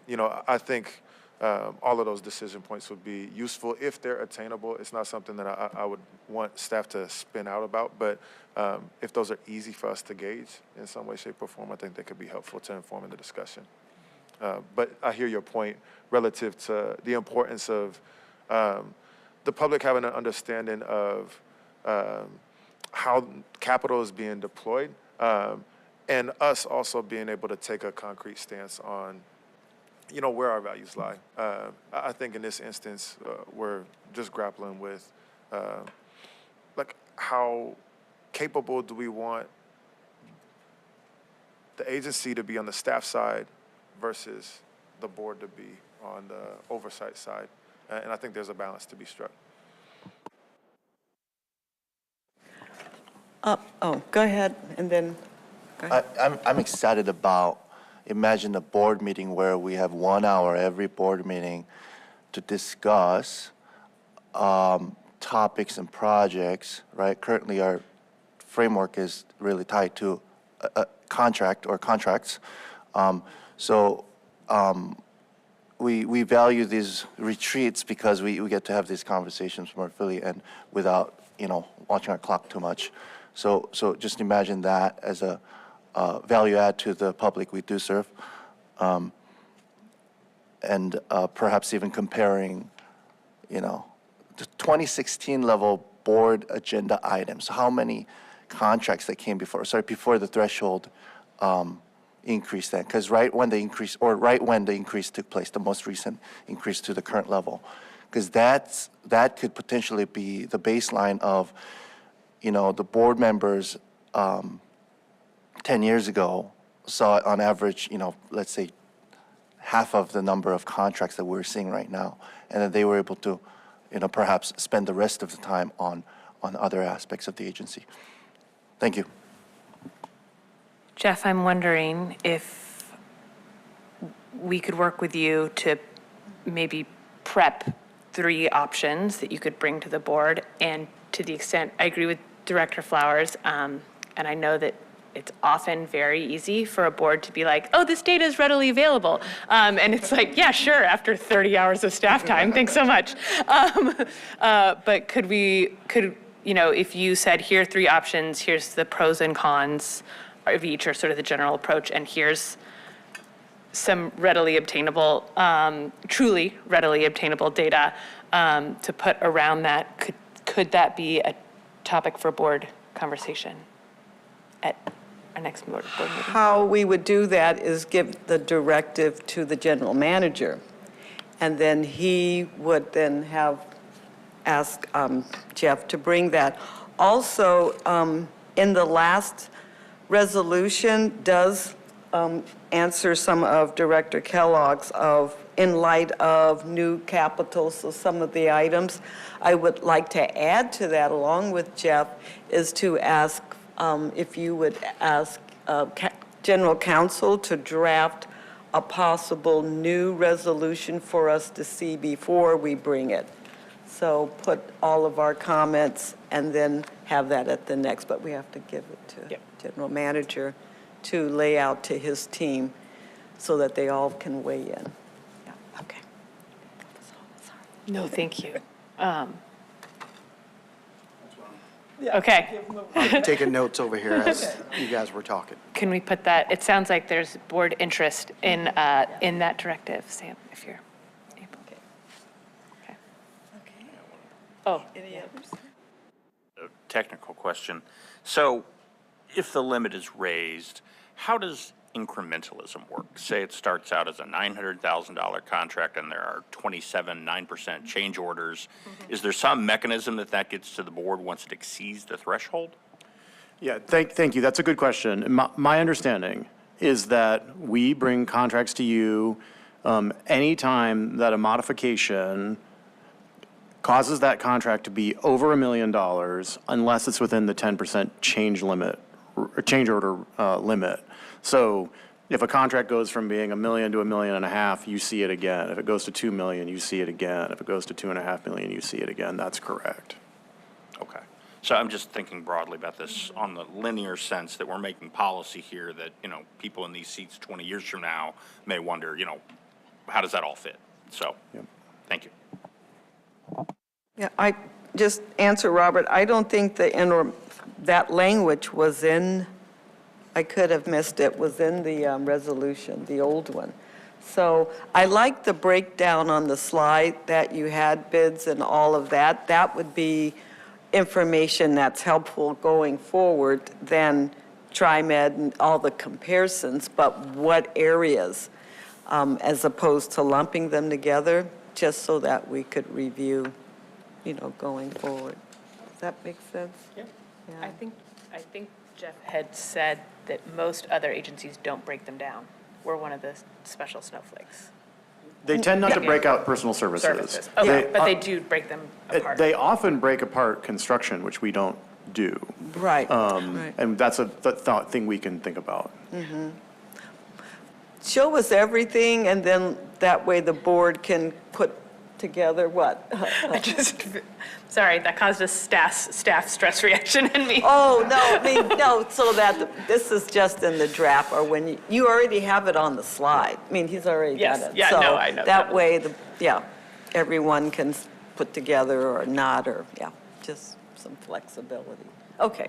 And I think the values that I'm hearing from this group are ability to deliver efficiently without the board getting in the way, while still protecting and ensuring that taxpayers feel comfortable that we are not abandoning our role.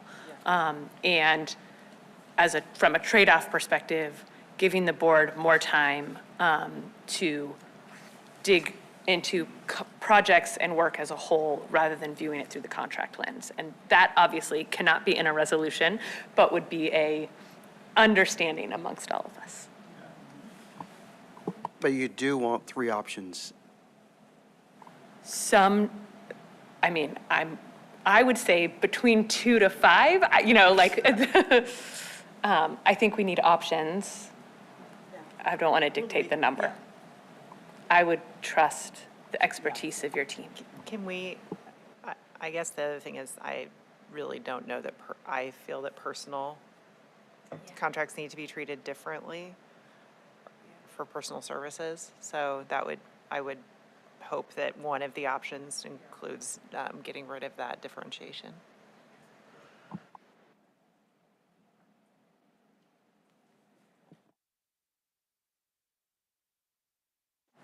We'll move on. Thank you all. Thanks. Wow, thank you, Director Frisbee. Awesome. And thanks goes to Jeff. And thank you, Jeff. Thank you very much. Everything you need, General Manager? We got it, and we will be in front of you next month. Okay. Thank you, everyone, for that. At this time, we're going to gather our lunch and come back, because we do want to go out and play later. And then we will have our ridership discussion with Director Kellogg and Alan Leto. Okay, so let's just grab our lunches and head on back. Okay? I gotta go meet up. Yep, and you're leaving. I'm sorry. I'm sorry. Director Wade, did you have any feedback or comments?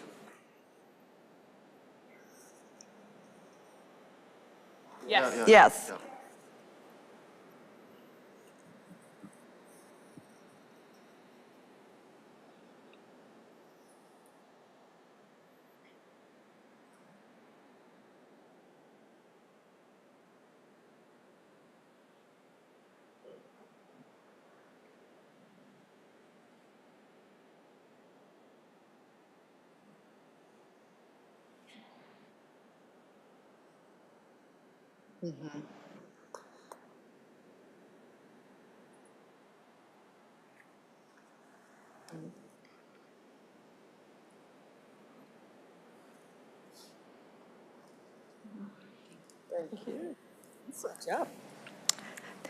Thank you, Director Way. We're going to grab our lunches. Give us like 3 minutes to do that, and we'll continue on.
Okay, everyone, we will continue on through our working lunch.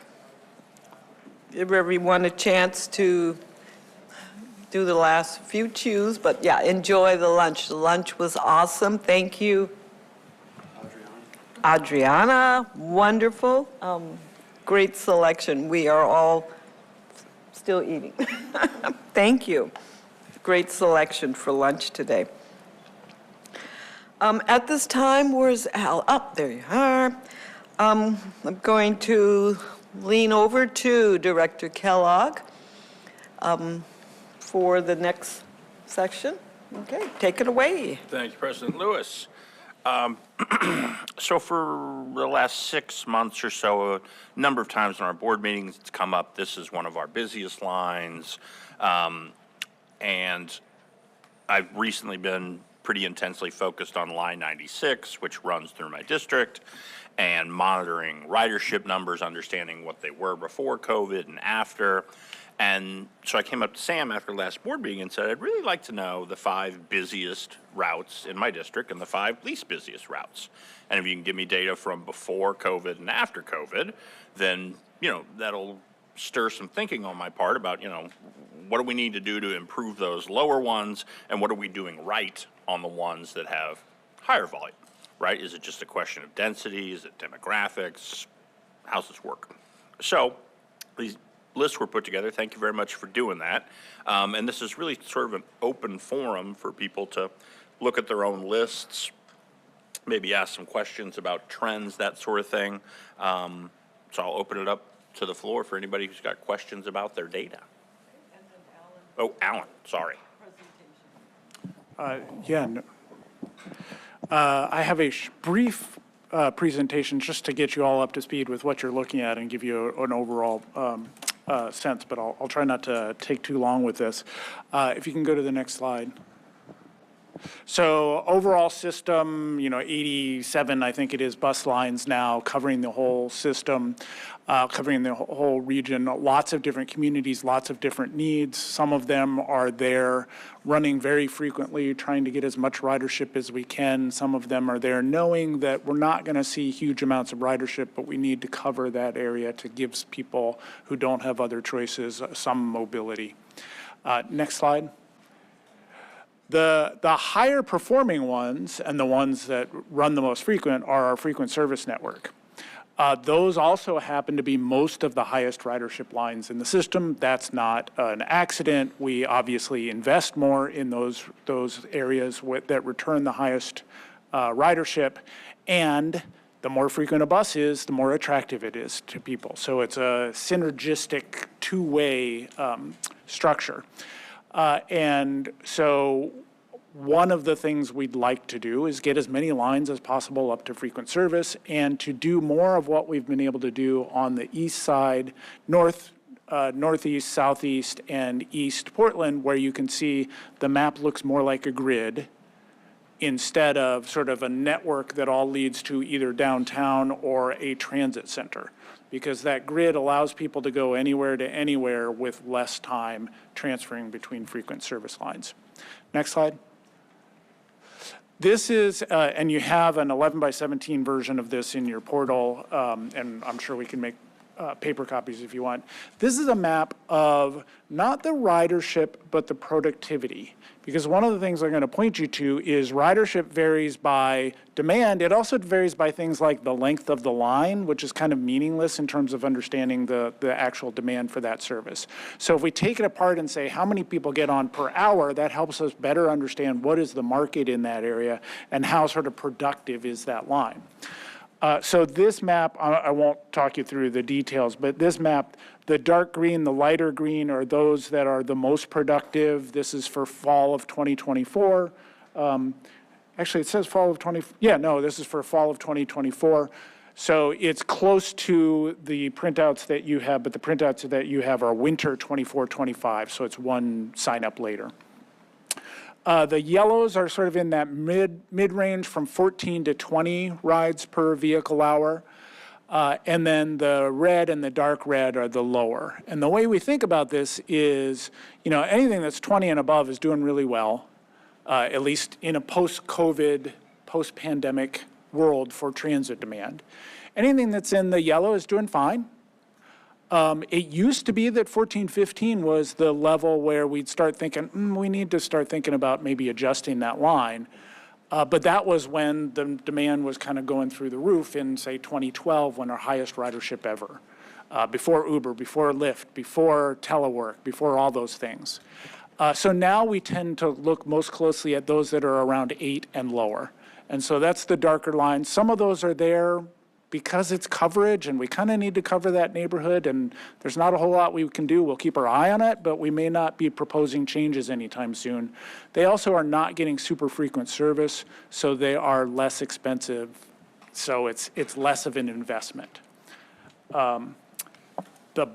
The bottom, like 50 lines in terms of investment are the same as the top, 10 lines or something in terms of how much energy and service has to go into them. Next slide. Oh, I guess I should have pointed out, also on that map are the districts, each of your districts with the number. And then, there's a number there, sort of each 1, 2, 3, 4, 5, 6, 7 outlined in white. And if you have it on paper in front of you, it's a little easier to see. If you go to, thank you. If you go to the next slide then, this is a representation of what you've got as a printout in your packets. And the first thing I would note is that I did my best to identify which board district each of the lines serves. And one of the things you will see is that almost every line serves more than one district. They follow corridors, they don't follow district lines on purpose because we're trying to serve where the demand is. There are very few that serve only one. And it's not, and there's not, there's more preponderance of, say, 2, 4, maybe 6 if you look at this in the higher performing lines. But it's not that there's one district that dramatically outperforms another. The other thing I would point out is that I have highlighted in yellow the best number in each of the columns. The first column after the line number is the total average weekday boardings. So that's when you hear, when we were given the update on the 82nd FX line, you heard this line 72 is the highest ridership line in the system. It is. It's also the longest line, or one of the longer lines in the system. So it's not absolutely the highest in terms of boardings per vehicle hour, but it is in the top 5. What the lines are sorted by vehicle boardings per vehicle hour. The number one is 73 on 122nd Avenue. And when I did this, even some of my planners were a little bit surprised that it was number 1. They knew it was in the top 5, but a little bit surprised that it was in number 1. The 57, which is the other one that we're looking at FX, is number 2. The 14 Hawthorne Foster, which has been a high ridership line since I've worked here in '99. The 72 I already mentioned, and then the FX2. So the top 5 are all frequent service, 1 FX line, 2 that are planned for FX lines, and 2 others that might be considered for those in the future. This format is the same as the format of the printout that you have and what's in your packet. There's a specific line that shows the top 5 and the bottom 5 in each of the districts. I'm going to just I'm going to just look at one of these and just say, there's a number underneath the board district for which of the board districts it's actually serving. The highlighted one that's in bold is the one that has the largest portion of the line in that district, but of course it crosses many. And one thing I'll point out is you see the 24-25 boardings per vehicle hour. You also see the 2021, which is the winter after COVID hit, and you'll see how much lower those are, dramatically lower. You'll also see 2015, 2016, which was sort of a mid-year before the COVID pandemic, and right after Orange Line had opened, so our last light rail line. And those numbers are higher. And then in 2012, which was coincidentally our highest ridership year, but also we had to cut some service because of the recession that had happened before that. but people were still sticking with the ridership. So that was probably our most effective, productive year as well. And so that's why you see the numbers even somewhat higher. Last slide, I think. This just gives you a sense of the top 10. I've reversed the order on this, so I apologize. On the right is the current, the next one over is COVID, where it dips down. The two before that are 2011, 2012, and 2015, 2016. It gives you a sense that we are climbing back up. We haven't quite got back up to the top. And unless and until we start just absolutely overloading buses during the peak of the peak, we don't really expect to get back up to those kinds of levels. We expect to be good and efficient given the level of demand. The other two things I will mention is the reason we're seeing this. I already mentioned the switch to Uber, Lyft, rideshare. Even before COVID, telework was expanding. Nationwide in 2017, telework beat transit for getting to work. That was the first year it happened. It never came back down. 2017, 3 years before the pandemic. The pandemic supercharged it. A whole bunch of people stopped driving to work and teleworked. Some people stopped riding transit to work and teleworked. And now what we have is people returning to the office, but maybe they're coming back 2 or 3 days a week. So the ridership we see from them is 40 to 60% less, but they still have the job because they're able to ride the transit 2 or 3 days a week. And having that option is absolutely critical, even though the boardings number is lower. So with that, I would just say the sheets in front of you, which is configured for each of your districts, is laid out the same way that other one is. You can see the board district, you can see the line, and then you see the 24, 25, and then the years before that. And I don't, unless you want me to, I'm not going to walk through each one of those, but I'd be more than happy to take any questions or comments now or questions after the fact if you have, and another thing kind of thoughts, anytime in the future, happy to follow up. Thank you. Mm-hmm.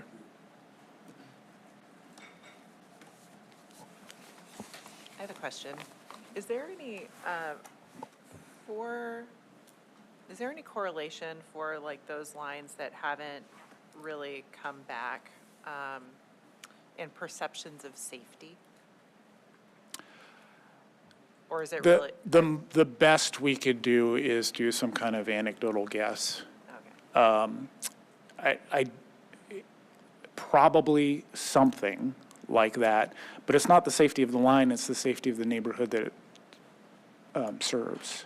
Right, it's the comfort of people waiting at a bus stop. It's the comfort of people riding with their fellow community members.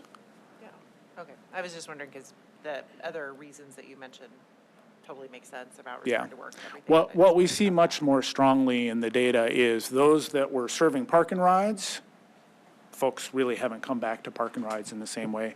And those that were serving downtown or a few other concentrations of employment that were office, 8 to 5 kind of jobs. Okay, thank you. Mm-hmm. Thank you. When we're discussing with local jurisdictions, for instance, in the context of Forward Together concept, perhaps they're planners, perhaps they're city council, to what extent do we sort of present the numbers, ridership numbers to them, and what else do we share with them when it comes to ridership? Because as we all know, from a particular city's perspective, their priority is that their residents are able to get to and from a particular employer or a third space, whatever it may be. But then they generally are not looking at the numbers as much. For instance, a line that's only serving, 10 per vehicle hour, 10 boardings per vehicle hour versus 25 per vehicle hour. So I was curious, to what extent do we share with city folks, and what else do we share if we do? Sure. I can talk more about the staff communications that the service planners have, which is where, we will share the productivity, the ridership of the lines that serve the jurisdiction, whichever jurisdiction that is.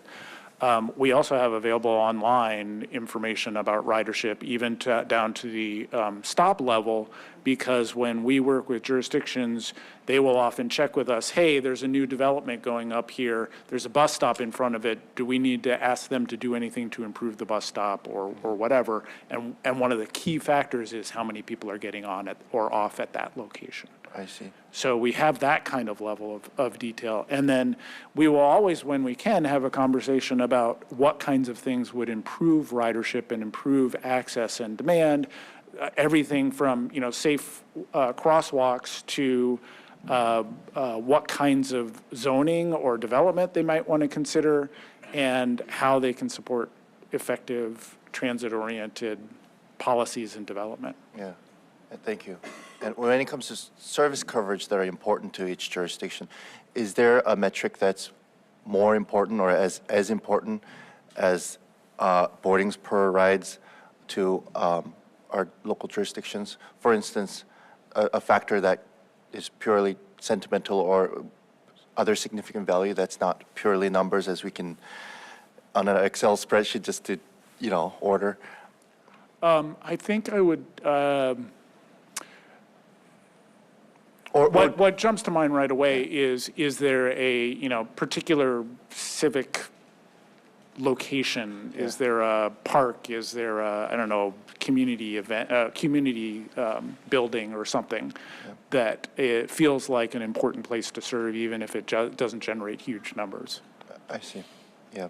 And my last question, in your experience, interacting with local jurisdiction staff, do they share our reasonable perspective in looking at numbers, being able to prioritize certain lines over other lines based on ridership, or do they just not are not on board with that concept? I think the right answer to that is yes and. Yeah. So the numbers help them see the perspective, help them understand how it fits within the overall region. But they also have their particular individual interests and, feel that there are certain areas that need coverage even if the ridership isn't very high, or whatever else is going on to meet their particular needs. So it's a dialogue, right? It's two-way. We're trying to understand what they need. They're hopefully trying to understand what we need. We're doing the best we can to communicate what would work best within the sort of regional and district context of that service.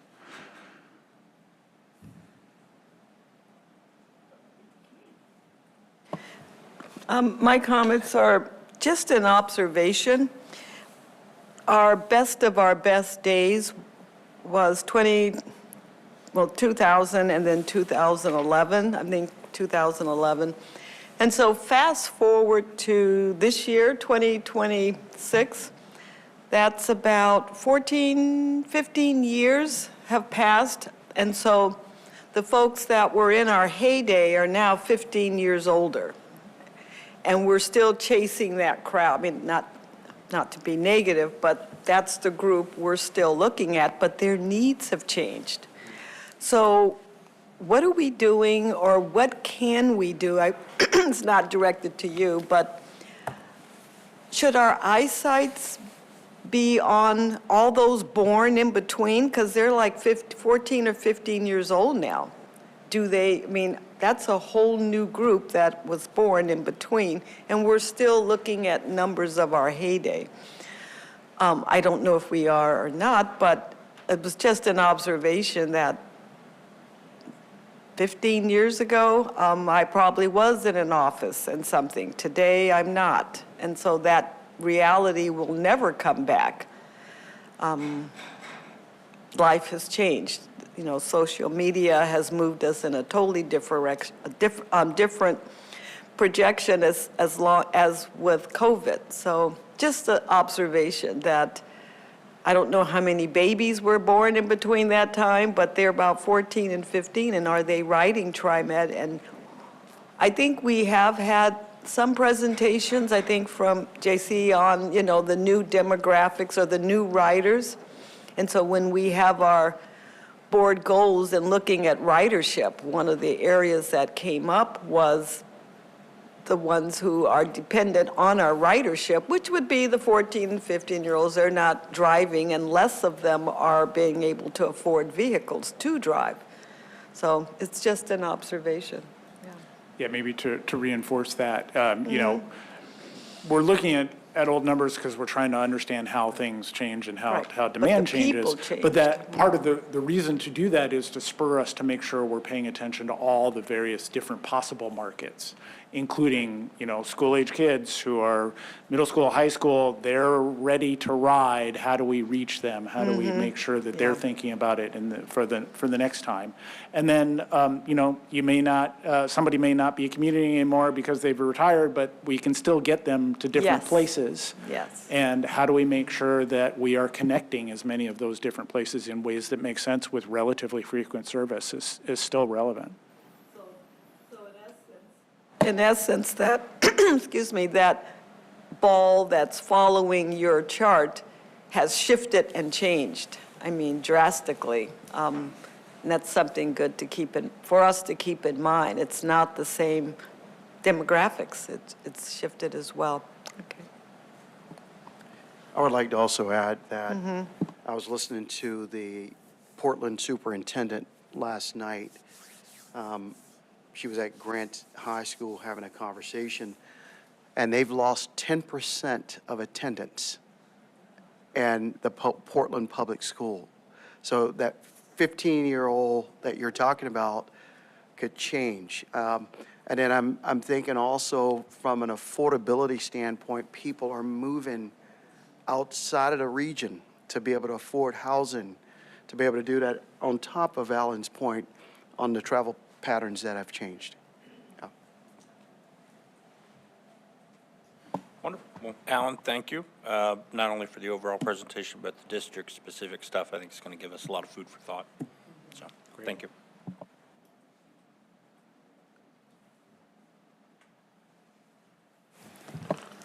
Thank you, Director Flowers. Director Way, any comments, thoughts, feedback?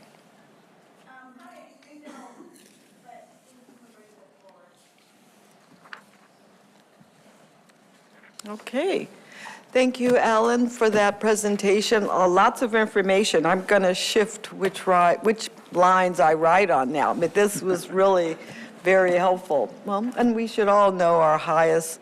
Those are our constituents that we hear from usually when we change a line, like we've, you know, postponed. I think it was line 72 that we changed. Yeah. So it has an impact, and it brings information to us that's relevant of the lines in our district. Yeah.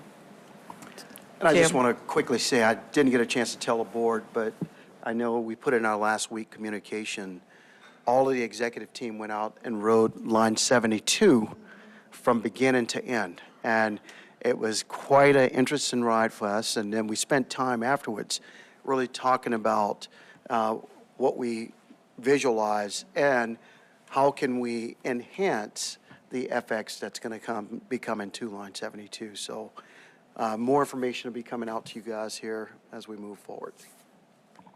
Thank you. I mean, I think writing on the lines that impact us the most is important. I know when I was on the crash team committee, when there was a crash, I went out to the crash sites that were assigned to me to look at, you know, the lift bar, all the different components. It's very hard to be here and imagine what's going on unless you are physically there. And I'm looking at Eileen out there, and I always notice lift vehicles now. It's like, what are you doing? Why are you at Walmart? I mean, no, but it's just something that we notice our vehicles, and so paying attention.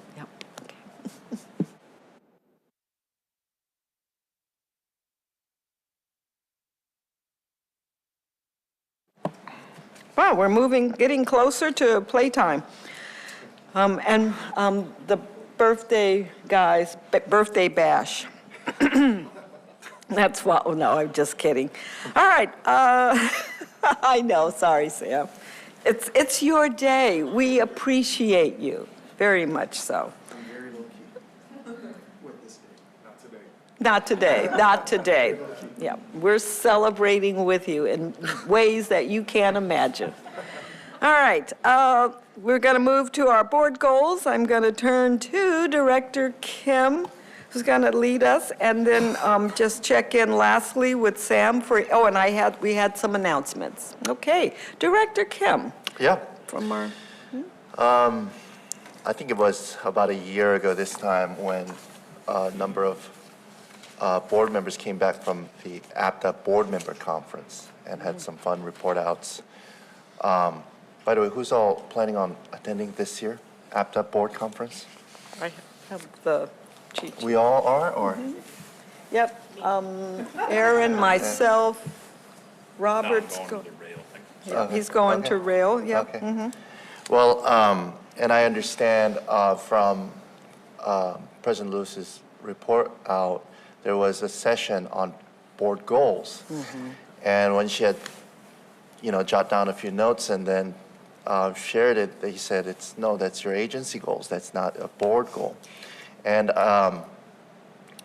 that sort of prompted this conversation.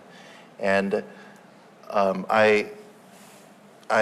we do have 3 board goal concepts and a very, very rough draft examples of what the goals could look like. But before that, I think it would be worthwhile to at least, take a pause on why we want a or more than one board goals as TriMet Board of Directors. And I wish I had those materials from APTA, and maybe this year I'll go get some.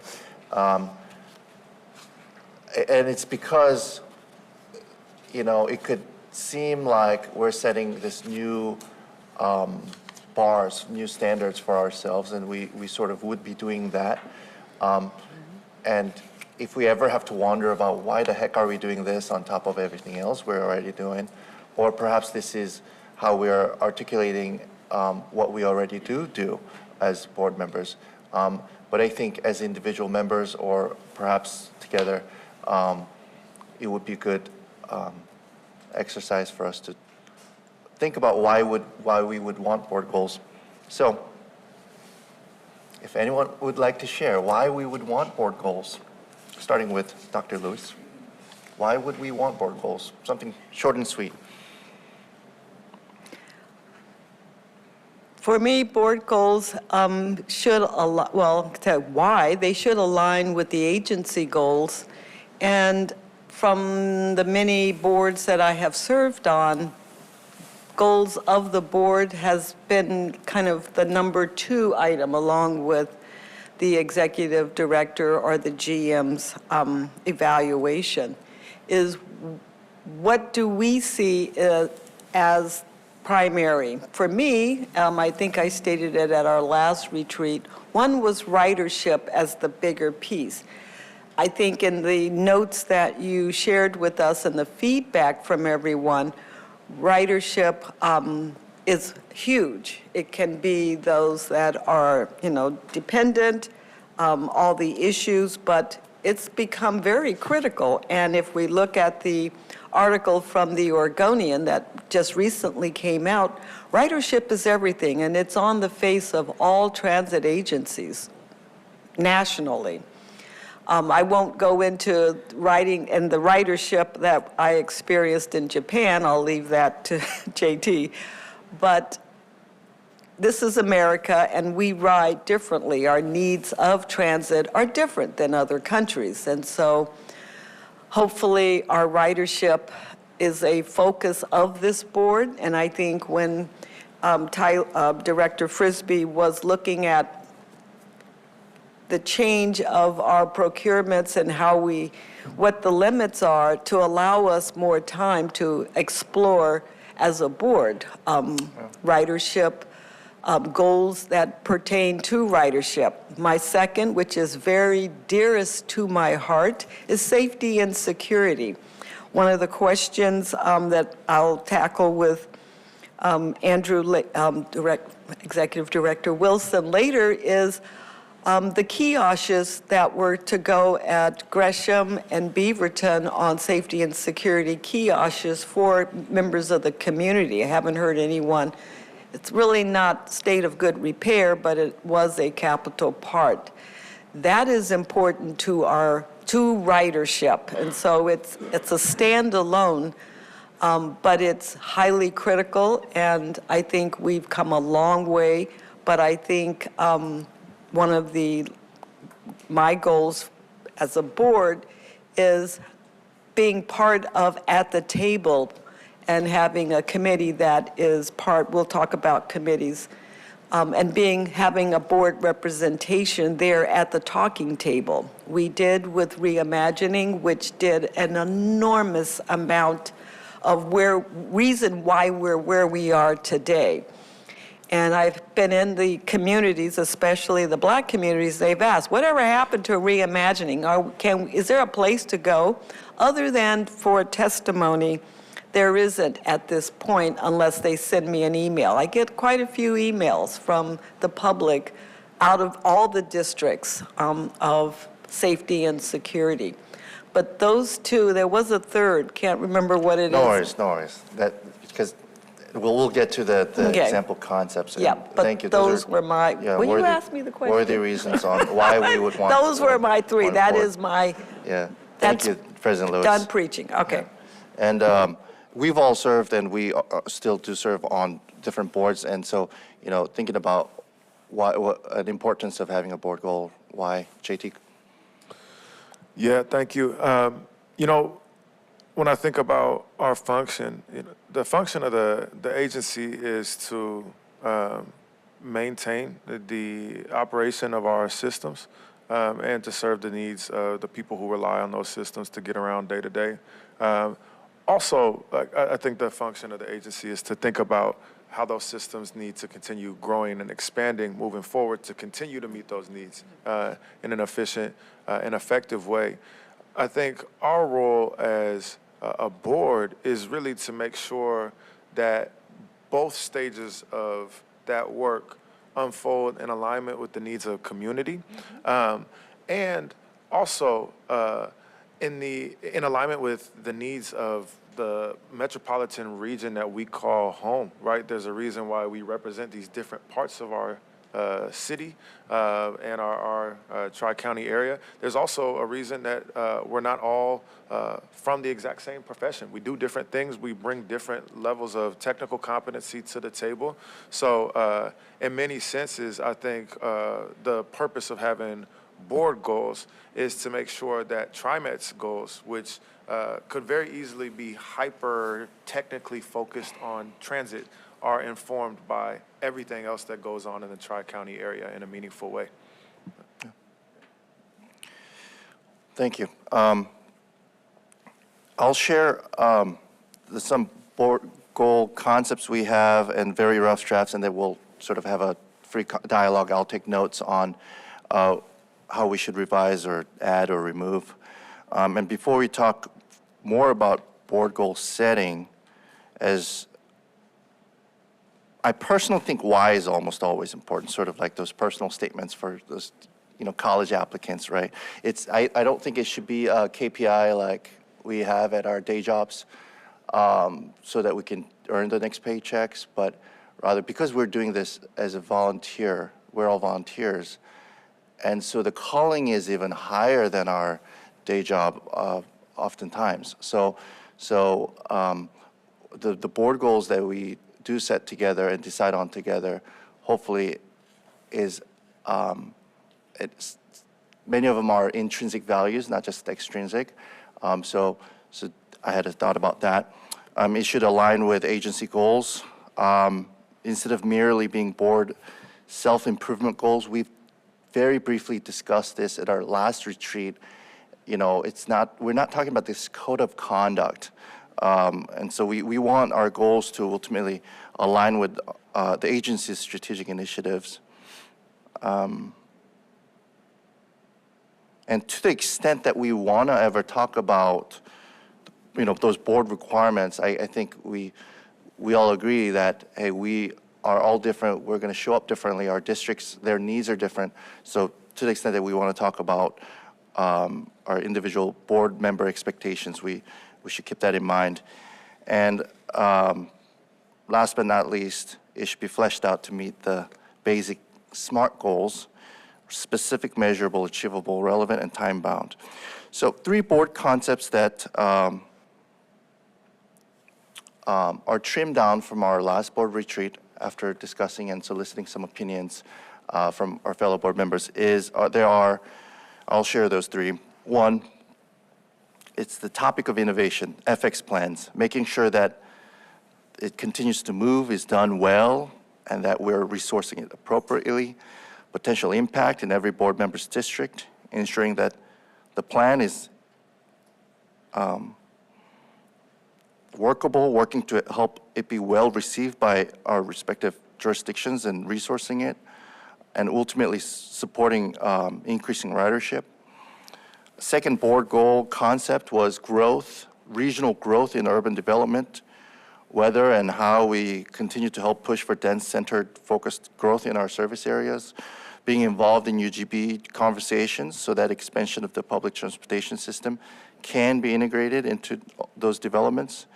And that the third bucket of the board goal concept was ridership, ultimately easier access to low-income fares and use of the low-income fare program, perhaps even board members identifying within their districts ways we can better the easier access to low-income fares.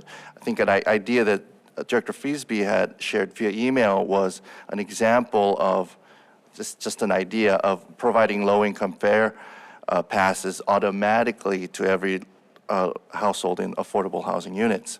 So something like that would ultimately completely be in line with our program as well as our agency goals. So those are buckets, and I will now share some 3 very rough drafts that we had.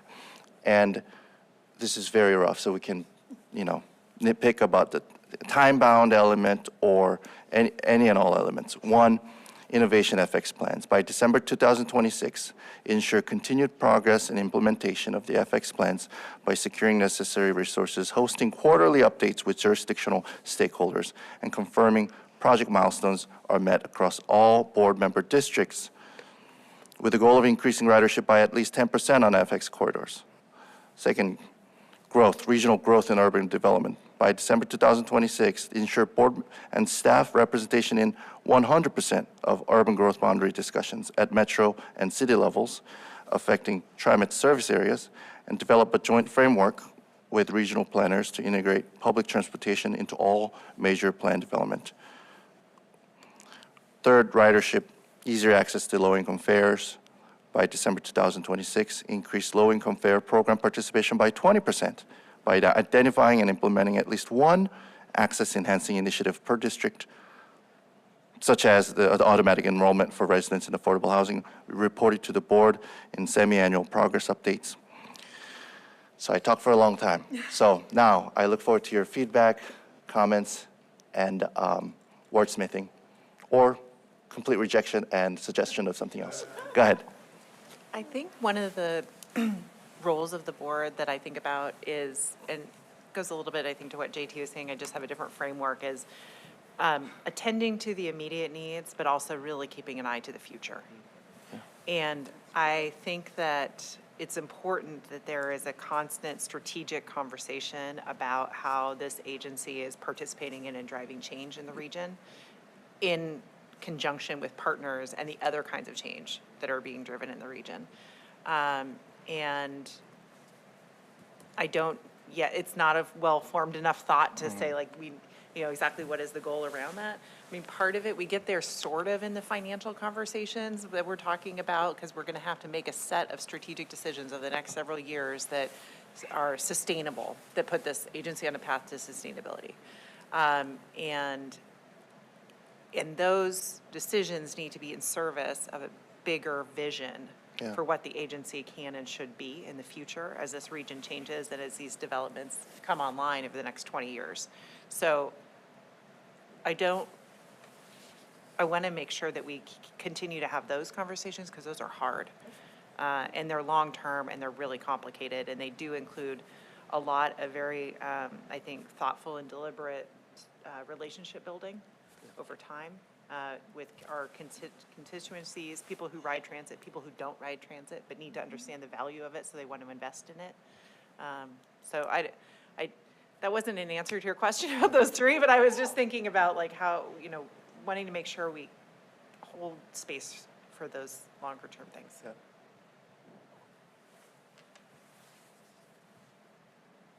No, please. Please go ahead.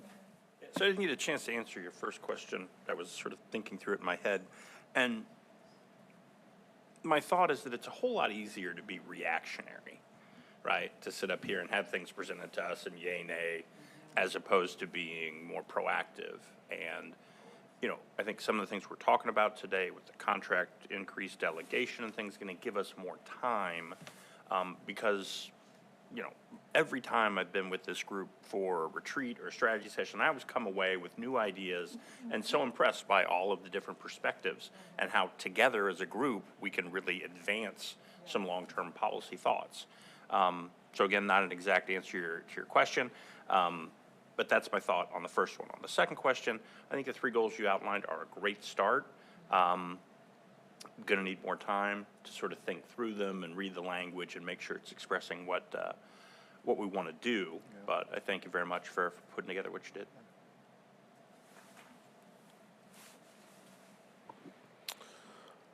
Yeah, I agree with everything that's been said by Director Graham and Director Kellogg. I actually slightly disagree with the framing of these three goals. In my mind, they're almost too specific. And I think to Director Graham's point, I'm starting to see the function of board goals in three different buckets, but the buckets are, I think, a little bit bigger and more abstract. I think the first is, of course, good stewardship of the day-to-day operations of the system, right? Making sure that our contracting principles are sound, making sure that staff are treated the right way, making sure that we have strong relationships with our operators and the people who fuel our system, that our system's safe to ride, all that good stuff. The second is governance, right? Having longer term, conversations about the muscles that the agency needs to develop in order to enact its goals in a meaningful way, right? I think the conversation we had about delegated authority is a perfect example of what those types of conversations look like. And to Director Kellogg's point, those are questions that will set precedent and blaze a trail for the agency to either succeed or fail moving forward. And then I think they tie directly into Director Graham's point about this long-term strategic vision, right? Because the long-term strategic vision, those are the outcomes that we're aiming for. Yeah. Those are the things that we'd like to see the agency chase down, even if they might feel aspirational in the present day. And then the combination of those other two buckets, right, the good stewardship and the governance piece, are some of the building blocks that help us realize that longer-term strategic vision over time. So I know that's kind of vague and abstract, but I would love to see us zoom out a little bit further rather than be super focused. I think that it's fantastic for the agency to have hyper-focused goals, but for us as a board, I think we might be better served at the 30,000-foot level, if that makes sense. Good work. Yeah. And Director Way? Kathy Way? Yeah.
to us as individuals.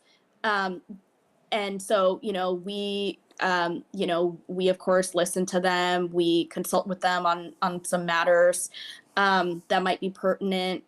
But at the same time, we also try to speak as one voice as a board and not just in our individual region. So I always kind of struggle with that kind of balance of, me being a TriMet board member, but also, representing a region or a district, and how do you do that, right? So so that would be like another piece that I would just want to ask us to continue considering is how do we govern, and what does that look like really? And then I agree to Director Flowers' point about, can we take a step back and look at things at the 30,000 foot level, right? Because as a board, we are providing oversight, we're providing governance, right? And our one employer that we have is our general manager, Sam. and so that's also another piece that I think we're continuing to flesh out and develop, right? Is like, how do we as a board continue to support Sam and his executive team so that they can make those really important decisions, right, around innovation, growth, ridership, while we still provide oversight and governance, but not get so much into the weeds, right, of how all of those things, how all of those strategies will get deployed. So so those are just a couple of my thoughts is, if we can sort of step back and look at the 30,000 foot level, really look at what it is that we're charged with, would be important. And I do like, Thomas, what you said earlier of like, a board goal is not board conduct, right? It's not this, but we're trying to define what it is. So that's helpful, I think, to just also say like a board goal is, it's not board conduct, right? It's not these other things, but this is kind of the direction that we're heading as to our interpretation of what a board goal is. And, like I said, I think it'd be really valuable for us to bring in an organization like ACTA that, this is kind of the work that they do in helping transit agencies, I think, become more efficient in their governing and oversight of their responsibilities. So hopefully that's helpful. Thank you. Very insightful. Thank you, Kathy. Yeah. Yeah, I love everything that Kathy just said, and it made me think, a board goal is really a directional nudge at the end of the day, right? And we can think about what those nudges look like across different buckets, but that's really all it is, and then it's on staff and on the GM to really execute. The buckets that I keep hearing are, good stewardship and oversight, long-term strategic vision for where we're trying to go, governance, so that's, how we set policy in place to support the GM and agency staff and bringing these goals to life. And then I think another interesting bucket for us to think about would be like a directional nudges around financing mechanisms. Like how do we fund the work as well? It's a really important area of strategic consideration for us. I think it's been a very, very prominent feature of our discussions down in Salem this year with the legislature as part of this transportation package. And it feels like something we should be more proactively thinking about as a collective rather than just shouldering all that work on the staff here. Please go ahead. I agree with everything you said. And one thing that I realize I have a gap in my own understanding. Do the committees set goals? Not that I'm aware of. For instance, go ahead. Yeah, are you meaning our committees that we sit on? I have a list. Each one is a little different, but some have set goals by Salem and ordinances. Some are mandated, but there are goals and there is, an ordinance of what they're supposed to do. So yes, but different paths, but yes, they do. So those are goals that are set by rules, but do the committees set annual goals for things that they will achieve? They should. We'll talk a little more about committees, but yes. Okay. Yes. I just wondered, it might be, as we continue this discussion, good to consider the relationship between the board goals and the committee goals also.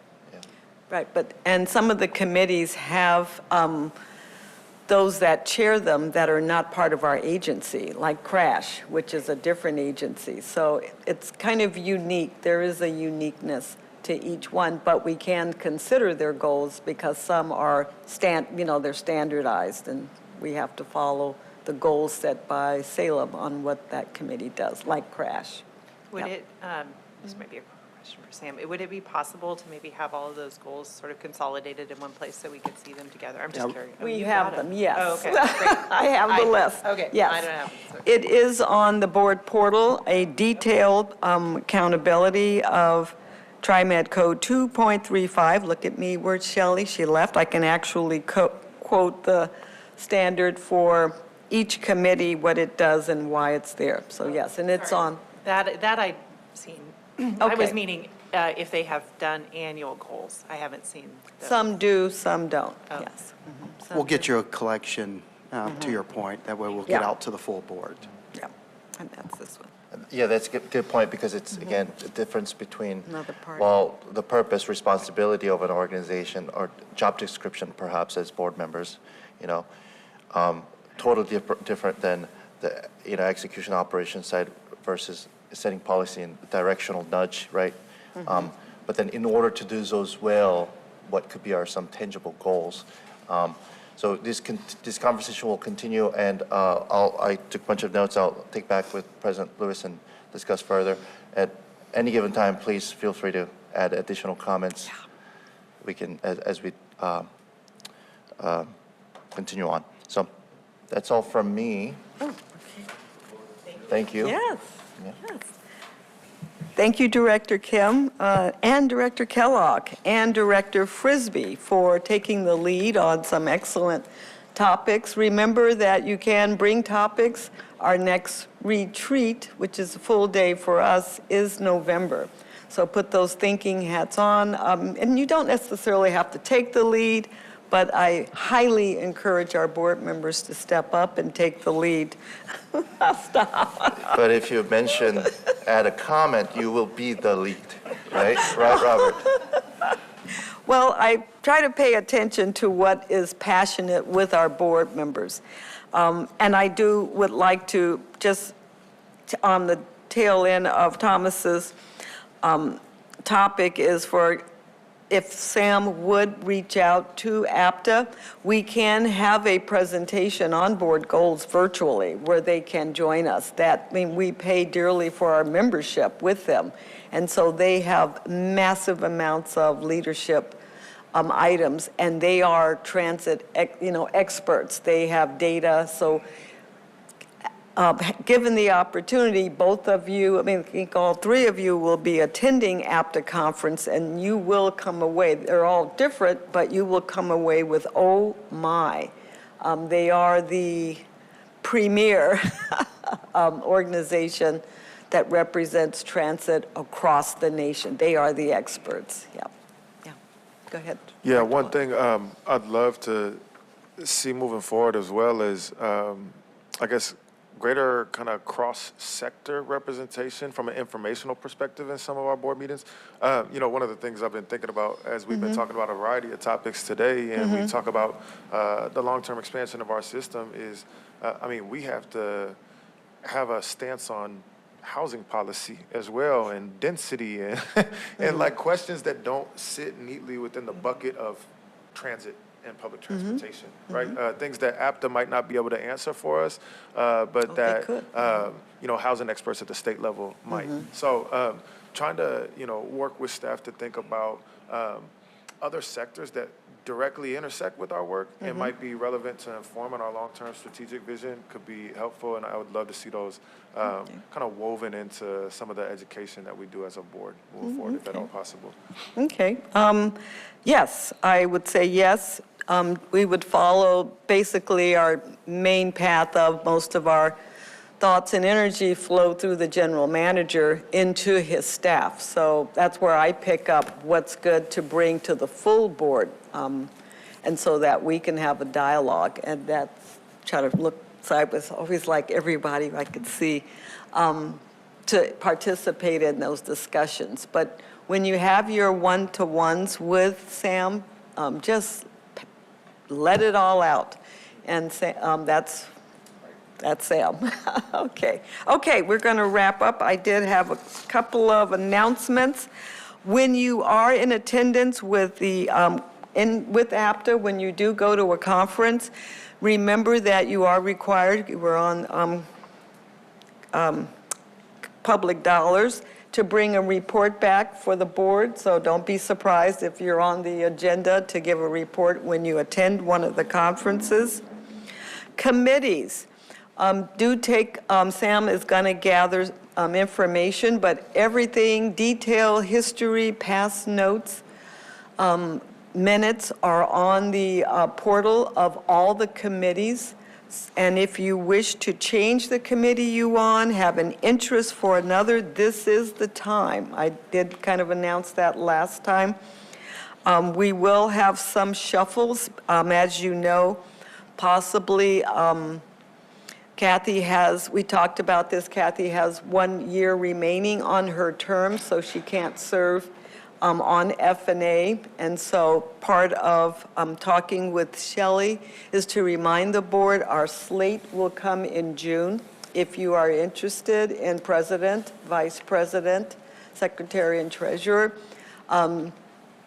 let Sam and I know so that we can have our slate. Tyler has, she's not here, but I told her I would, has stepped up and shown an interest in the slot that Kathy will be stepping from. So, and there is additional duties, so just put that out there. And so committees also, we do bring a resolution of what the committees will be for the next 2 years.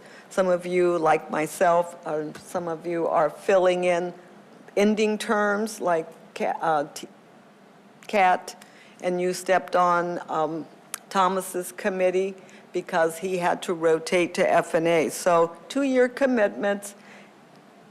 If not, I will just assume you're happy or not happy, and if I don't hear from you, you can fill in the rest of that part.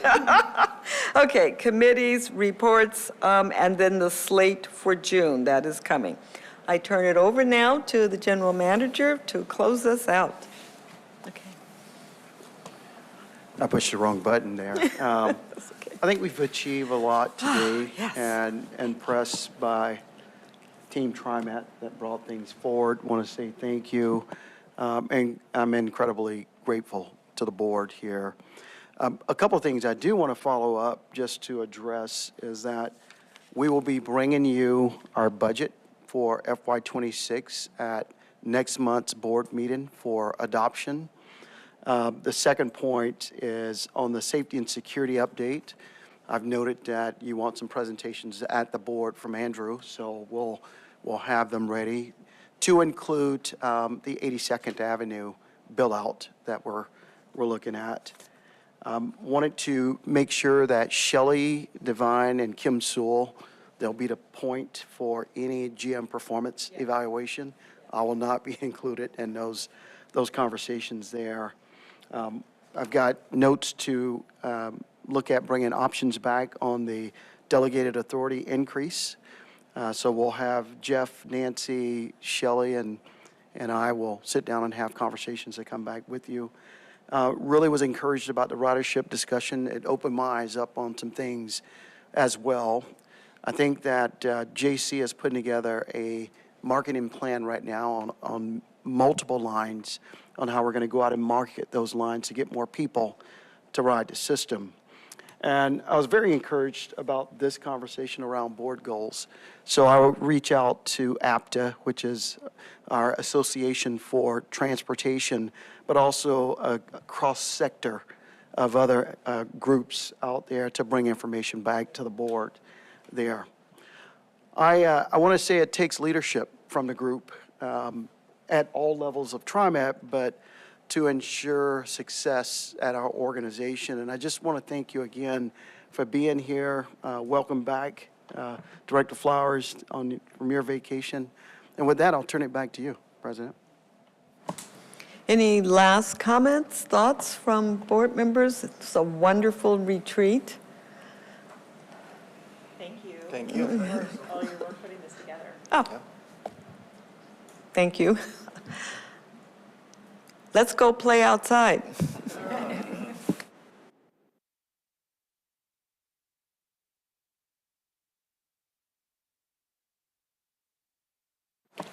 And thank you again, Adriana, for a wonderful lunch. Yeah, girl.